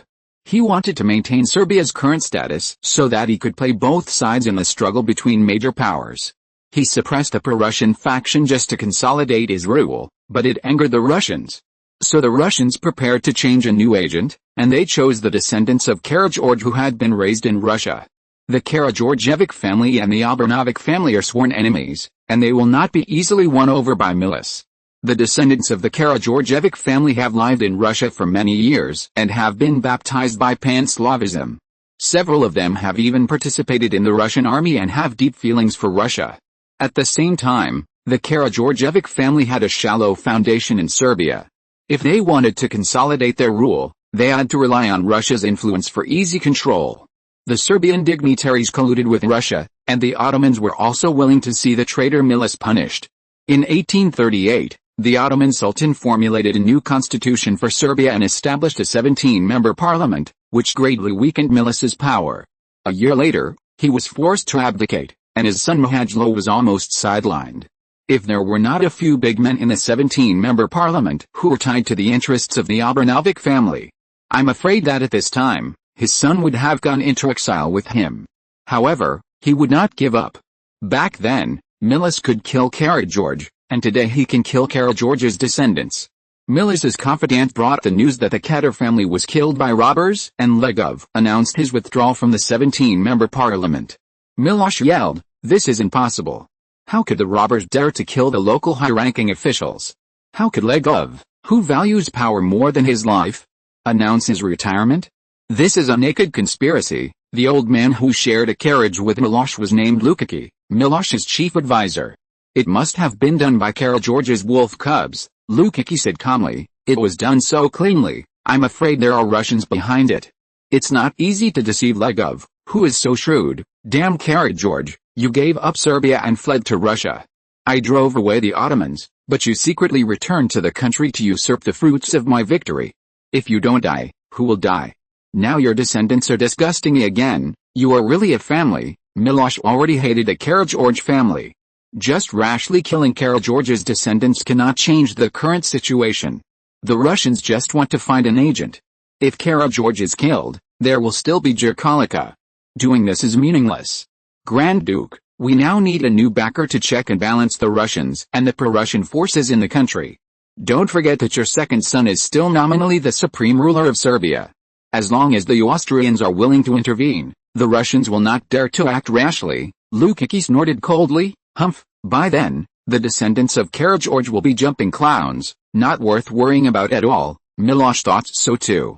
No matter how strong the Russians are, they will not border Serbia, and Austria is right next to Serbia. As long as the Austrians make a move, the pro-Russian faction in the country will shut up. As for Serbia's suzerain Ottoman Empire, it is not within his consideration at all. In front of the two major powers, the Ottoman Empire is just a fat sheep to be slaughtered. Miloš is very confident about negotiating with the Austrians because he can promise the Austrians anything. Anyway, the Hungarians will definitely oppose Serbia's joining the Austrian Empire, and in the end Serbia still has the final say. Even if the Hungarians agree, there is the distance of Hungary in the middle. As the saying goes, the emperor is far away. In order to check and balance Hungary, the Austrians will definitely promote Serbia to a royal territory, and they may even give Vojvodina to themselves. In short, Serbia has worked so hard on its own, and no one can take it away. The latest novel will be published on 69 Shuba. But as soon as he arrived in Vienna, reality gave Milis a blow. He didn't even have the opportunity to negotiate terms. Prince Mem refused to see him.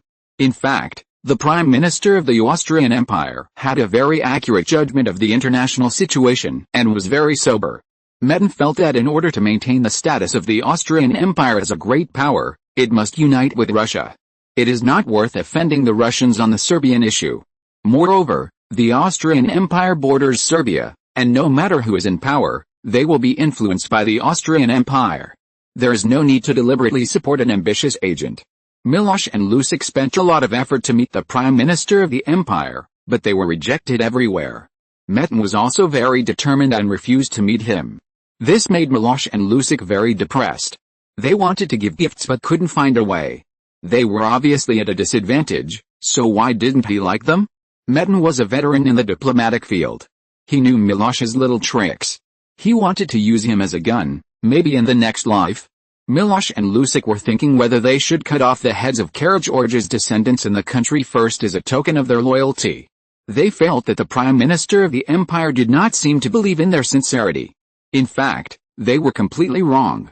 Even if they cut off the heads of all the pro-Russian factions in Serbia, Metin would not talk to them. Because they were not important at all. If you're listening to this novel on a channel other than Fanfic World, it means they downloaded and uploaded it without effort. We cordially invite you to visit our channel, Mundo Fanfic Novelis. There you'll find the original version of this story and you can explore many other novels of various genres. We're waiting for you to immerse yourself in a world of incredible novels. Chapter 22 Gifts. On a hot summer day, under the azure sky, a few white clouds occasionally floated by, and then disappeared with the wind. In the surrounding fields were hard-working farmers. Although their houses were dilapidated, they were self-sufficient and their faces were still filled with happy smiles. A not very wide road was ahead, winding all the way to their destination, the city of Pančevo. Katar and Legov had already surrendered, and now only Mr. Lesto, the mayor of Pančevo, was left. The three brothers were seeking revenge along the way, and many people had gathered around them to fight for justice. There were so many that they could no longer act together, so they had to enter the city in batches. Kill Lesto and hang his head in front of the gate of the town hall, announcing the return of the Karageorge family in a gorgeous manner. The three brothers had already won 1/3 of the votes of the 17-member parliament. When the time came, they would launch an uprising across the country to force Mihail to abdicate, and the Serbian people would welcome their original master. By then, the eldest brother Ivan will be the Grand Duke, the two younger brothers will be the Minister of Internal Affairs and Foreign Affairs, and the third brother will be brought back to be the general, and the Karageorgievic dynasty will last for thousands of years. When they were still dreaming of a bright future, they didn't know that danger was approaching. As the first vanguard to enter the city, Yelidonia noticed something strange. That is, when entering the city, the garrison did not harm merchants like them. The military discipline was good, unlike the Serbian troops. She had seen too many collections, takings, blocks, and demands when she came to Serbia. This time, no one made things difficult for them. Not only were almost all of their teams entering the city let go at once. There were no major events nearby, but the garrison troops in the city suddenly became fewer, which was not right. Yelidonia was not a Serb, but a female spy from the 3rd Special Department of the Russian Empire. Her mission was not to help the Karageorge family take revenge.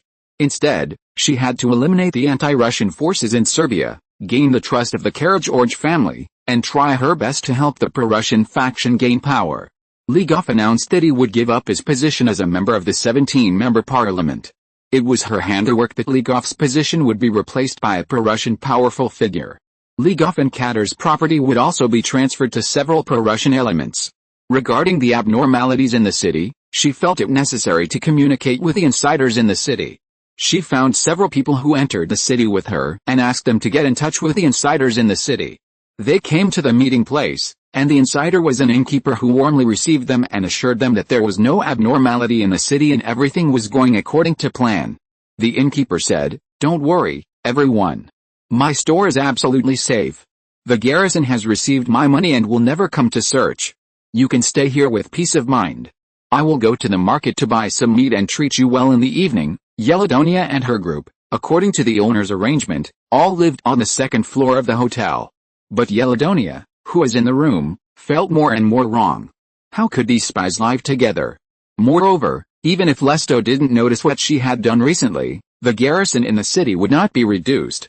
She took the opportunity to go to the toilet and quietly left the hotel. She only saw the innkeeper and a group of plainclothes sneaking into the hotel. Soon they carried some sacks on the carriage. Yelidonia thought to herself, "Oh no, it's really a trap." Most of the sacks loaded on the car were her colleagues. It was only a matter of time before they gave her up. The longer she stayed here, the more dangerous it would be. The other party didn't start interrogating immediately because they either had obtained the information they wanted or had a bigger target. For example, the three brothers of Karageorge. Now she should go out of the city to find her colleagues in the Special Section 3 and remind the three brothers of Karageorge not to enter the city. As for killing Lesto, she had to think about it in the long run. However, it was a question whether she could leave the city now. Yelidonia now looked at everyone on the street as if they were someone who came to arrest her. Sure enough, 3 people were separated from the team that had just entered the hotel and were walking towards her. The 3 people spread out in a T-shaped formation, walking towards her like a big net. Turn around and run away? I am unfamiliar with the place and I am afraid that I will be caught soon. If a woman is caught, it is a privilege to die quickly. A drunkard happened to walk out of the restaurant next door, staggering and mumbling. Yeladonia immediately took out her handkerchief and went up to him to hold him. She showed a charming smile and negotiated the price with the drunkard, just like a real streetwalker. While bargaining with the drunkard, Yeladonia twisted her waist and left with the drunkard. When the trio who were passing by were looking at her, they just made an expression like ordinary streetwalkers, saying I am here to play with you, old man. The trio did not continue to look at her and searched forward. Half a quarter of an hour later, Yeladonia lifted a corner of the curtain in the room. She found that a large number of Serbian soldiers suddenly poured out of the city, and the three Karađorđe brothers were probably in danger. If it weren't for the drunkard who suddenly appeared and saved her life, she herself would probably not escape the bad luck. At this time, her lifesaver was lying in a corner with a swollen panda eye, tied up and a sock stuffed in his mouth. She loosened the curtains and took out a dagger, which scared the drunkard so much that he screamed. Although he was beaten and trapped just now, he just thought it was a new game. This time he finally understood that this woman was not easy to mess with. Yeladonia ignored him, another single-shot musket, and more than 30 silver coins. This was all her belongings. She had to spend at least a week in the city before she could leave safely. But was it necessary for her to go back after failing the mission? Instead of going back to accept punishment, it would be better to find a place to live in seclusion or change her family. Commit yourself to the man in front of you? Forget it, he's too ugly. The latest novel will be published on 69 Shuba. Thinking of this, Yeladonia kicked and beat the drunkard. The landlord and his wife downstairs joked, the drunkard is quite capable today. After a while, the noise stopped. It seems that he is not very capable. Perhaps because the journey was too smooth, the three Karađorđe brothers were not too alert. They still fantasized about flowers, applause, and citizens lining the streets to welcome them. These would come sooner or later. They successfully passed the inspection of the city gate, and the insider soon contacted them. The teams entering the city from different gates soon gathered together. They received intelligence that the city was now empty of defense, and they could arrange for them to disguise themselves as porters and sneak into the city hall tomorrow. By then, Ivan noticed that there were fewer and fewer people on the street, and the insider had disappeared. No, go, Ivan shouted to his two brothers anxiously. Just a loud noise came, and he lost consciousness.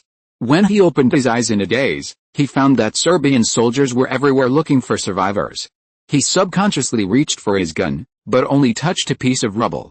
At this time, an old man dressed as a rich man walked towards him. Stop touching, your lower body is over there. Following the direction the old man pointed, Ivan thought he saw his lower body and smiled bitterly. I didn't expect that Ivan Karađorđević, who was so wise all my life, would end up here. What do you mean wise? You believe whatever others say, and you run around like a headless fly, just as useless as your father. CNM, you dare to play tricks on me. You won't let me go even if you become a ghost? Don't you have any new tricks? Your father was much more decent than you before he died. Ivan spat out a mouthful of blood. Who are you, Miloš Abranovich, the nemesis of your family? Ivan's eyes were about to burst. I will not let you go. Miloš stepped on Ivan's head. Stop talking, save your energy. I have nothing else to do today, just to borrow the heads of you three brothers to pave the way for my future. Chapter 23. No update today. Yesterday, I lost several thousand words due to some force majeure. Recently, I have been looking for problems when reading book reviews. Today, I will take a break and highlight the key points. Chapter 24. Istvinčenai. The heads of the three Karađorđe brothers were laid out one by one. The head of the eldest brother, Ivan, still had his eyes open. He led dozens of people into the city, but he didn't expect that he would confess everything without firing a shot. In his original plan, he would fight to the death even if he was discovered. The fourth brother must have been killed by the impact of the explosion, and there was not much expression on his face. The expression on the head of the second brother was very hideous. Blood was flowing from all 7 orifices, and there were traces of saw blades on his neck. He must have suffered a lot in his life.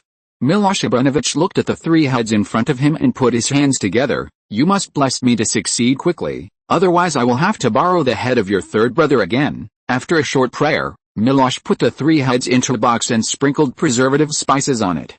Miloš closed the lid, handed the box to Lukács and walked out.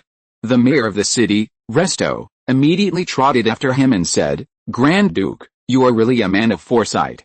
No villain can escape your eyes, you are really a bunch of people who have lived for decades. It's shameful to let a few kids make such a mess. The Grand Duke is right. We are all real men who are used to fighting with real swords and guns. We are not like those despicable villains of the Kara-George family who only engage in conspiracy and calculation. We are not as wise and brave as you, Grand Duke, so we can only shrink. We, the old brothers, have prepared 100 kilograms of gold bars for you, Grand Duke, and wish you success. The Abramovich dynasty will last forever. At this time, 100 kilograms of gold bars are about 13,700 pounds, which is a huge sum of money for ordinary people." Miloš just raised his hand and ordered his men to carry it away. "Franz has a new guest in Schönbrunn Palace, István Széchenyi from Hungary." Due to the previous unpleasantness, Franz had a very bad impression of Hungarians. But Franz had to admit that Count Széchenyi was a different person. Franz had also read Széchenyi's works, which were indeed good books in line with the development trend of the times. Franz also accepted bribes from Tepe and wrote a preface for the reprint of Széchenyi's works. Széchenyi was a Hungarian born in Vienna. His father was an enlightened aristocrat, and his family inherited the family motto of being loyal to the Habsburg family for generations. Széchenyi spoke German better than Hungarian, and in fact, most Hungarian nobles of this era were like this. He once joined the army. After the war, he traveled around Europe and saw the power of Britain and France, and began to think about how to change. In 1825, Széchenyi used his annual pension of 60,000 guilders to establish the Hungarian Academy of Sciences. He advocated prudent and moderate reforms. He called for the abolition of the hereditary law, the biggest obstacle to credit. Széchenyi realized that in order to modernize Hungary's agriculture, the backward serfdom must be eliminated.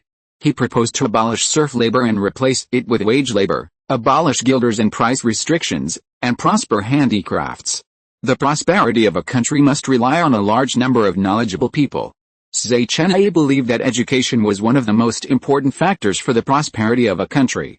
Therefore, he invested in the construction of the Academy of Sciences, revived the Hungarian language, and promoted scientific research and social progress. He advocated that Hungary must develop its economy. He believed that the nobles were responsible for the country's disasters and urged them to give up their feudal privileges.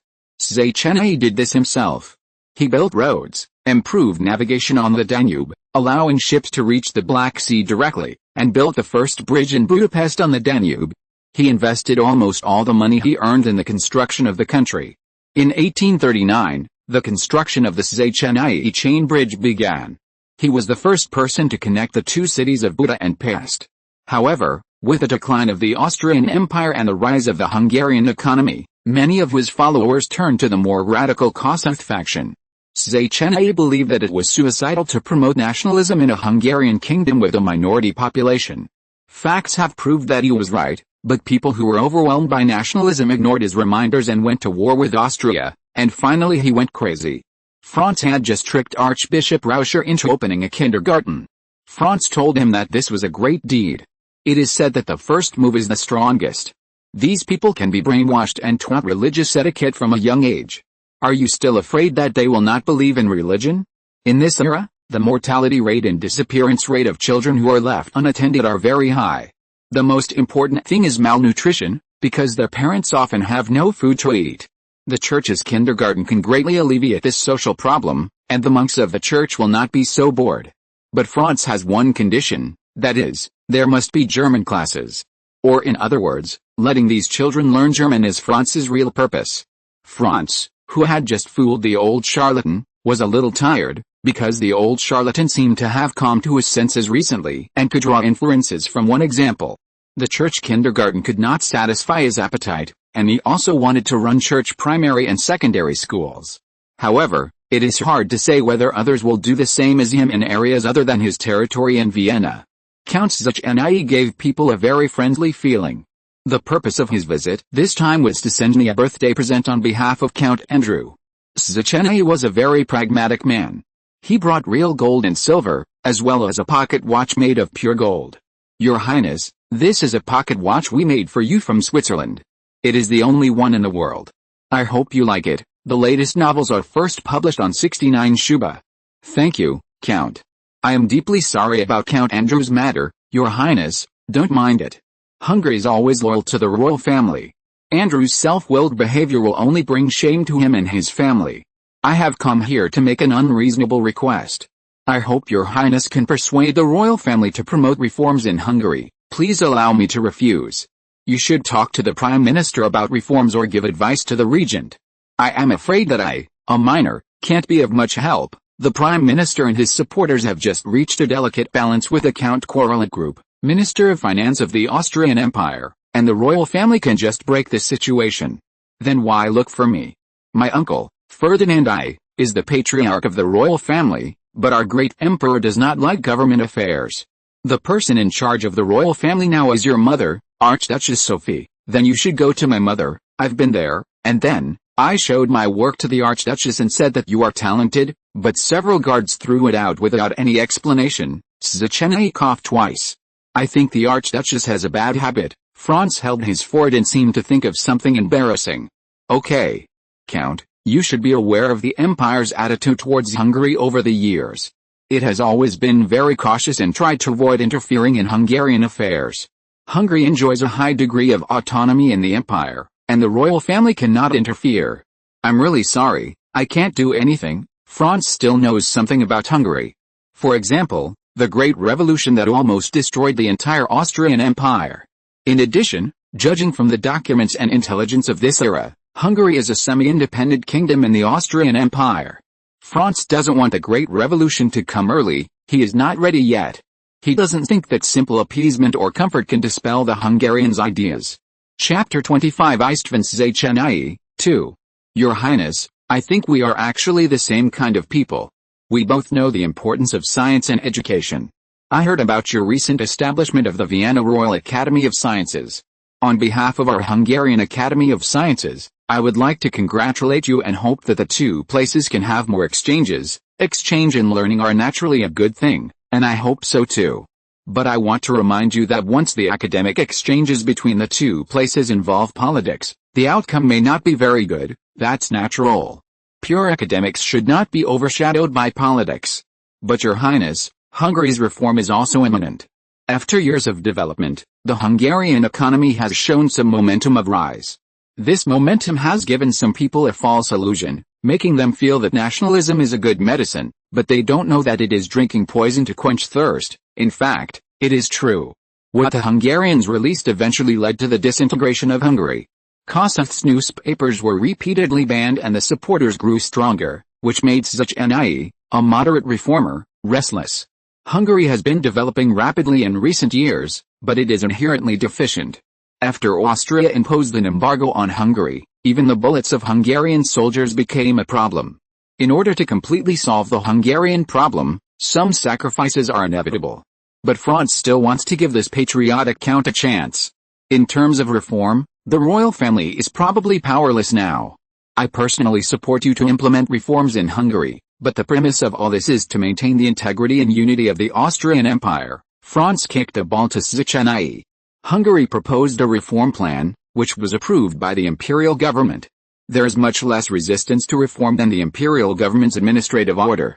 But for Szechenyi himself, there will be a lot of pressure. He must convince the entire Hungarian top brass to support him, but it is not so easy to change history. Even if he liberated the serfs and promoted the development of the Hungarian economy, some things are still inevitable. You mean that as long as I can convince the Hungarian government to give up independence and come up with a reform plan, you will fully support me? But now the Hungarian high-level officials are really short-sighted. They only think about fighting for power and annexing land every day. At present, there is no strong central government in the empire. Supporting Hungary's reform plan is the best I can do.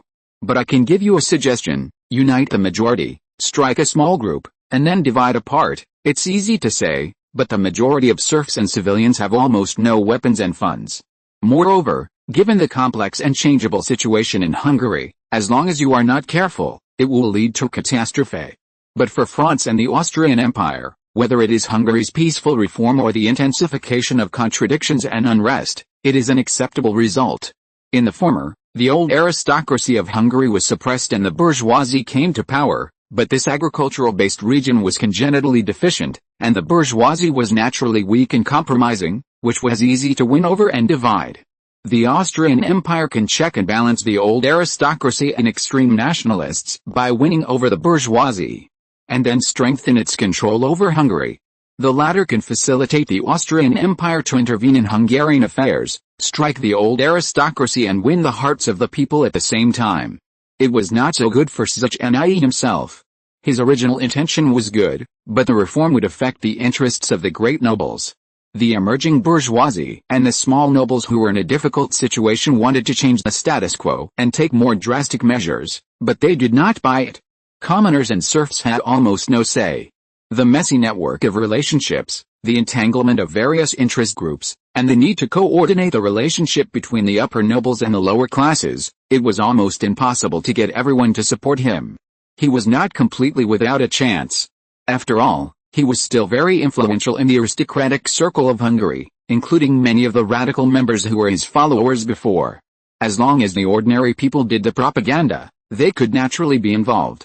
As long as various relationships were used well, there would be opportunities, but strength and luck were indispensable. Although the probability was a little lower, it was better than nothing. According to Széchenyi's estimation, if Kossuth continued to make trouble, war would be inevitable. A group of angry young people who thought they had a clear destiny met a crown prince with a tough attitude and foresight.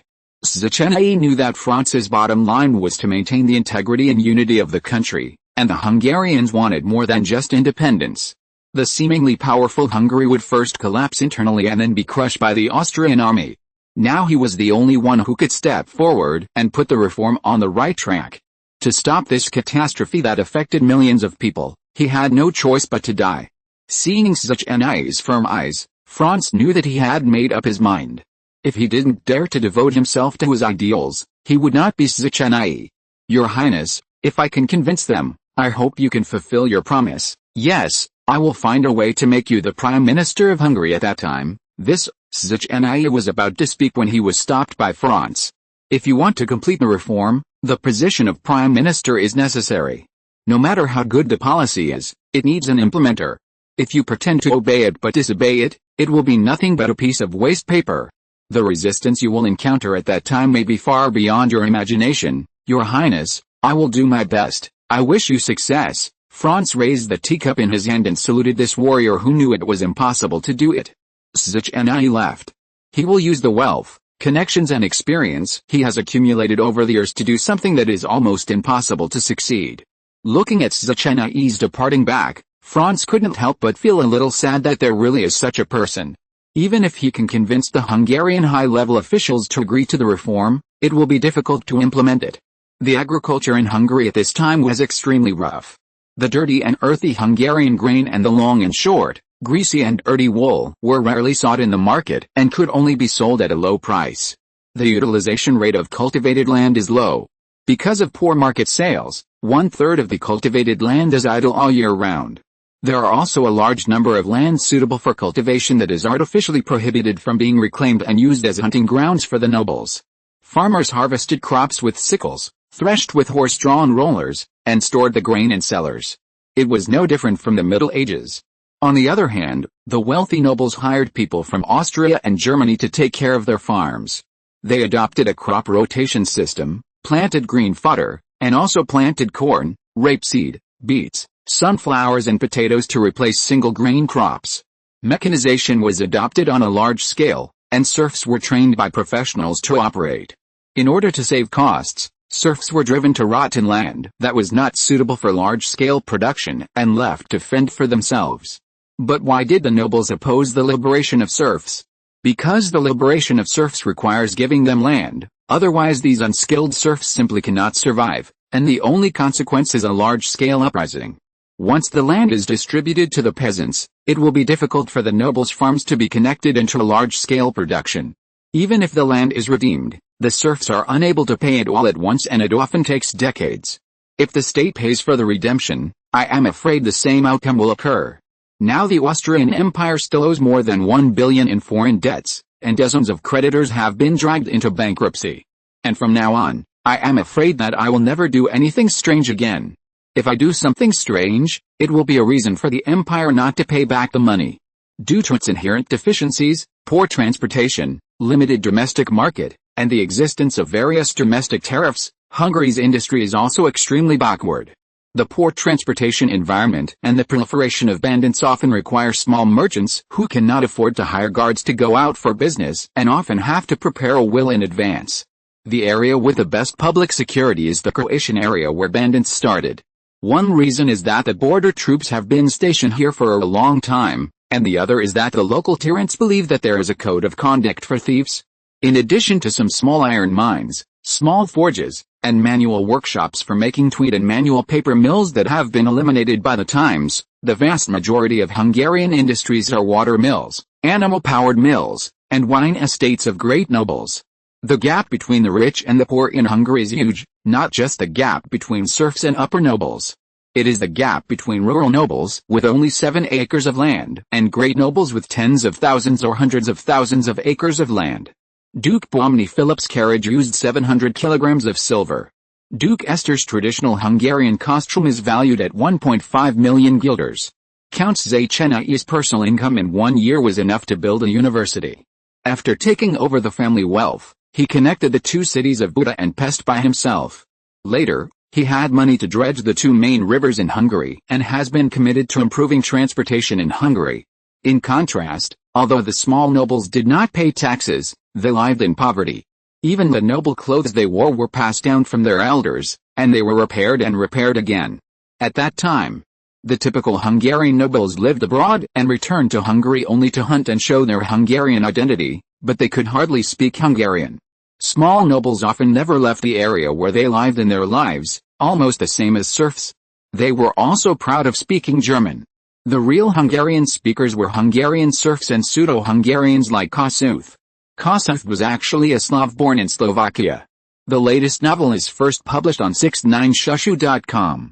The so-called middle class is also very weak and small in number. Most of them are nobles who own 1 or 2,000 acres of land, and the emerging bourgeoisie, who run some small workshops. As long as the nobles and capitalists abroad move their fingers, they can make them panic. Faced with such a situation, can such an eye succeed? Franz thinks not. But maybe this is what a hero is. Giving everything, just to break through the dark night sky.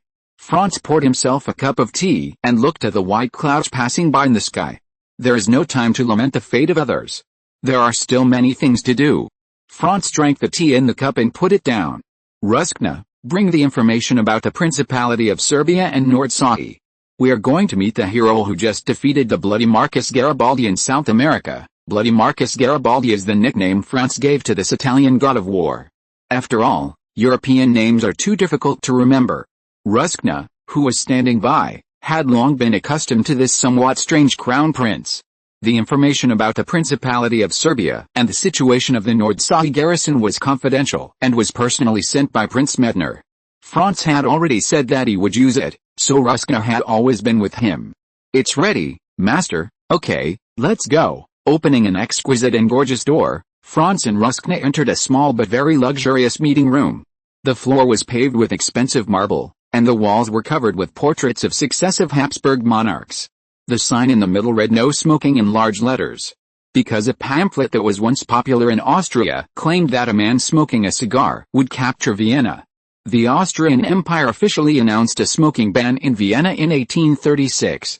The chairs in the conference room are all extremely luxurious with carved gold plating. There is also a boot under the table. Ruskna, bring a pot of hot water. There is a mouse under the table. Oh, it hurts so much. Karimi bumped into the table when he stood up. Franz, why are you so cruel, kid? Uncle Karimi, you are not a child anymore. It's not good to drill into the table all day. You should find someone to marry. Oh, Karimi wanted to curse, but stopped at his lips. Franz, you are too much. I just returned to the country and came to see you before I went home. You actually mentioned this to me. When I go home, my father will mention it again. Isn't this to let you prepare yourself first? Karimi glanced around and his eyes fell on Ruskna. Isn't this Ruskna? She has really changed a lot since she grew up. I can hardly recognize her. Long time no see. Karimi opened his arms. Please allow me to refuse. Grand Duke Karimi, Ruskna stood behind Franz. I'm 15 years old, Ruskna corrected. Let's talk business. I heard that you won a great victory in Brazil. Franz asked Ruskna to help him out and brought the topic back on track. Oh, don't mention it. The blood-robed Marcus Garibaldi you mentioned is an able man. As an army commander, I really can't do anything about him. I heard that he had a fight with the Argentines again, and I applied to the army department to continue to be an observer in Argentina. But I was asked to return home immediately, otherwise I would definitely kill him. You just won a great victory for Brazil. Do you think the Argentines will like you? Maybe they will find a reason to kill you. The relationship between the two countries seems to be quite bad, Karimi recalled. Garibaldi is indeed very powerful, but the South American army is generally incompetent. Their so-called warships are just cannons mounted on merchant ships. No matter how great the victory is, it is meaningless on the European battlefield. You will suffer if you underestimate your opponent. I asked you to come here this time because I have another mess to hand over to you. End of this chapter. Thank you very much for reaching the end. Don't forget to like. Looking for more exclusive content and immediate access? Subscribe to our Patreon. Remember, every like, subscription, or donation encourages us to continue. Thanks to everyone. See you in the next video.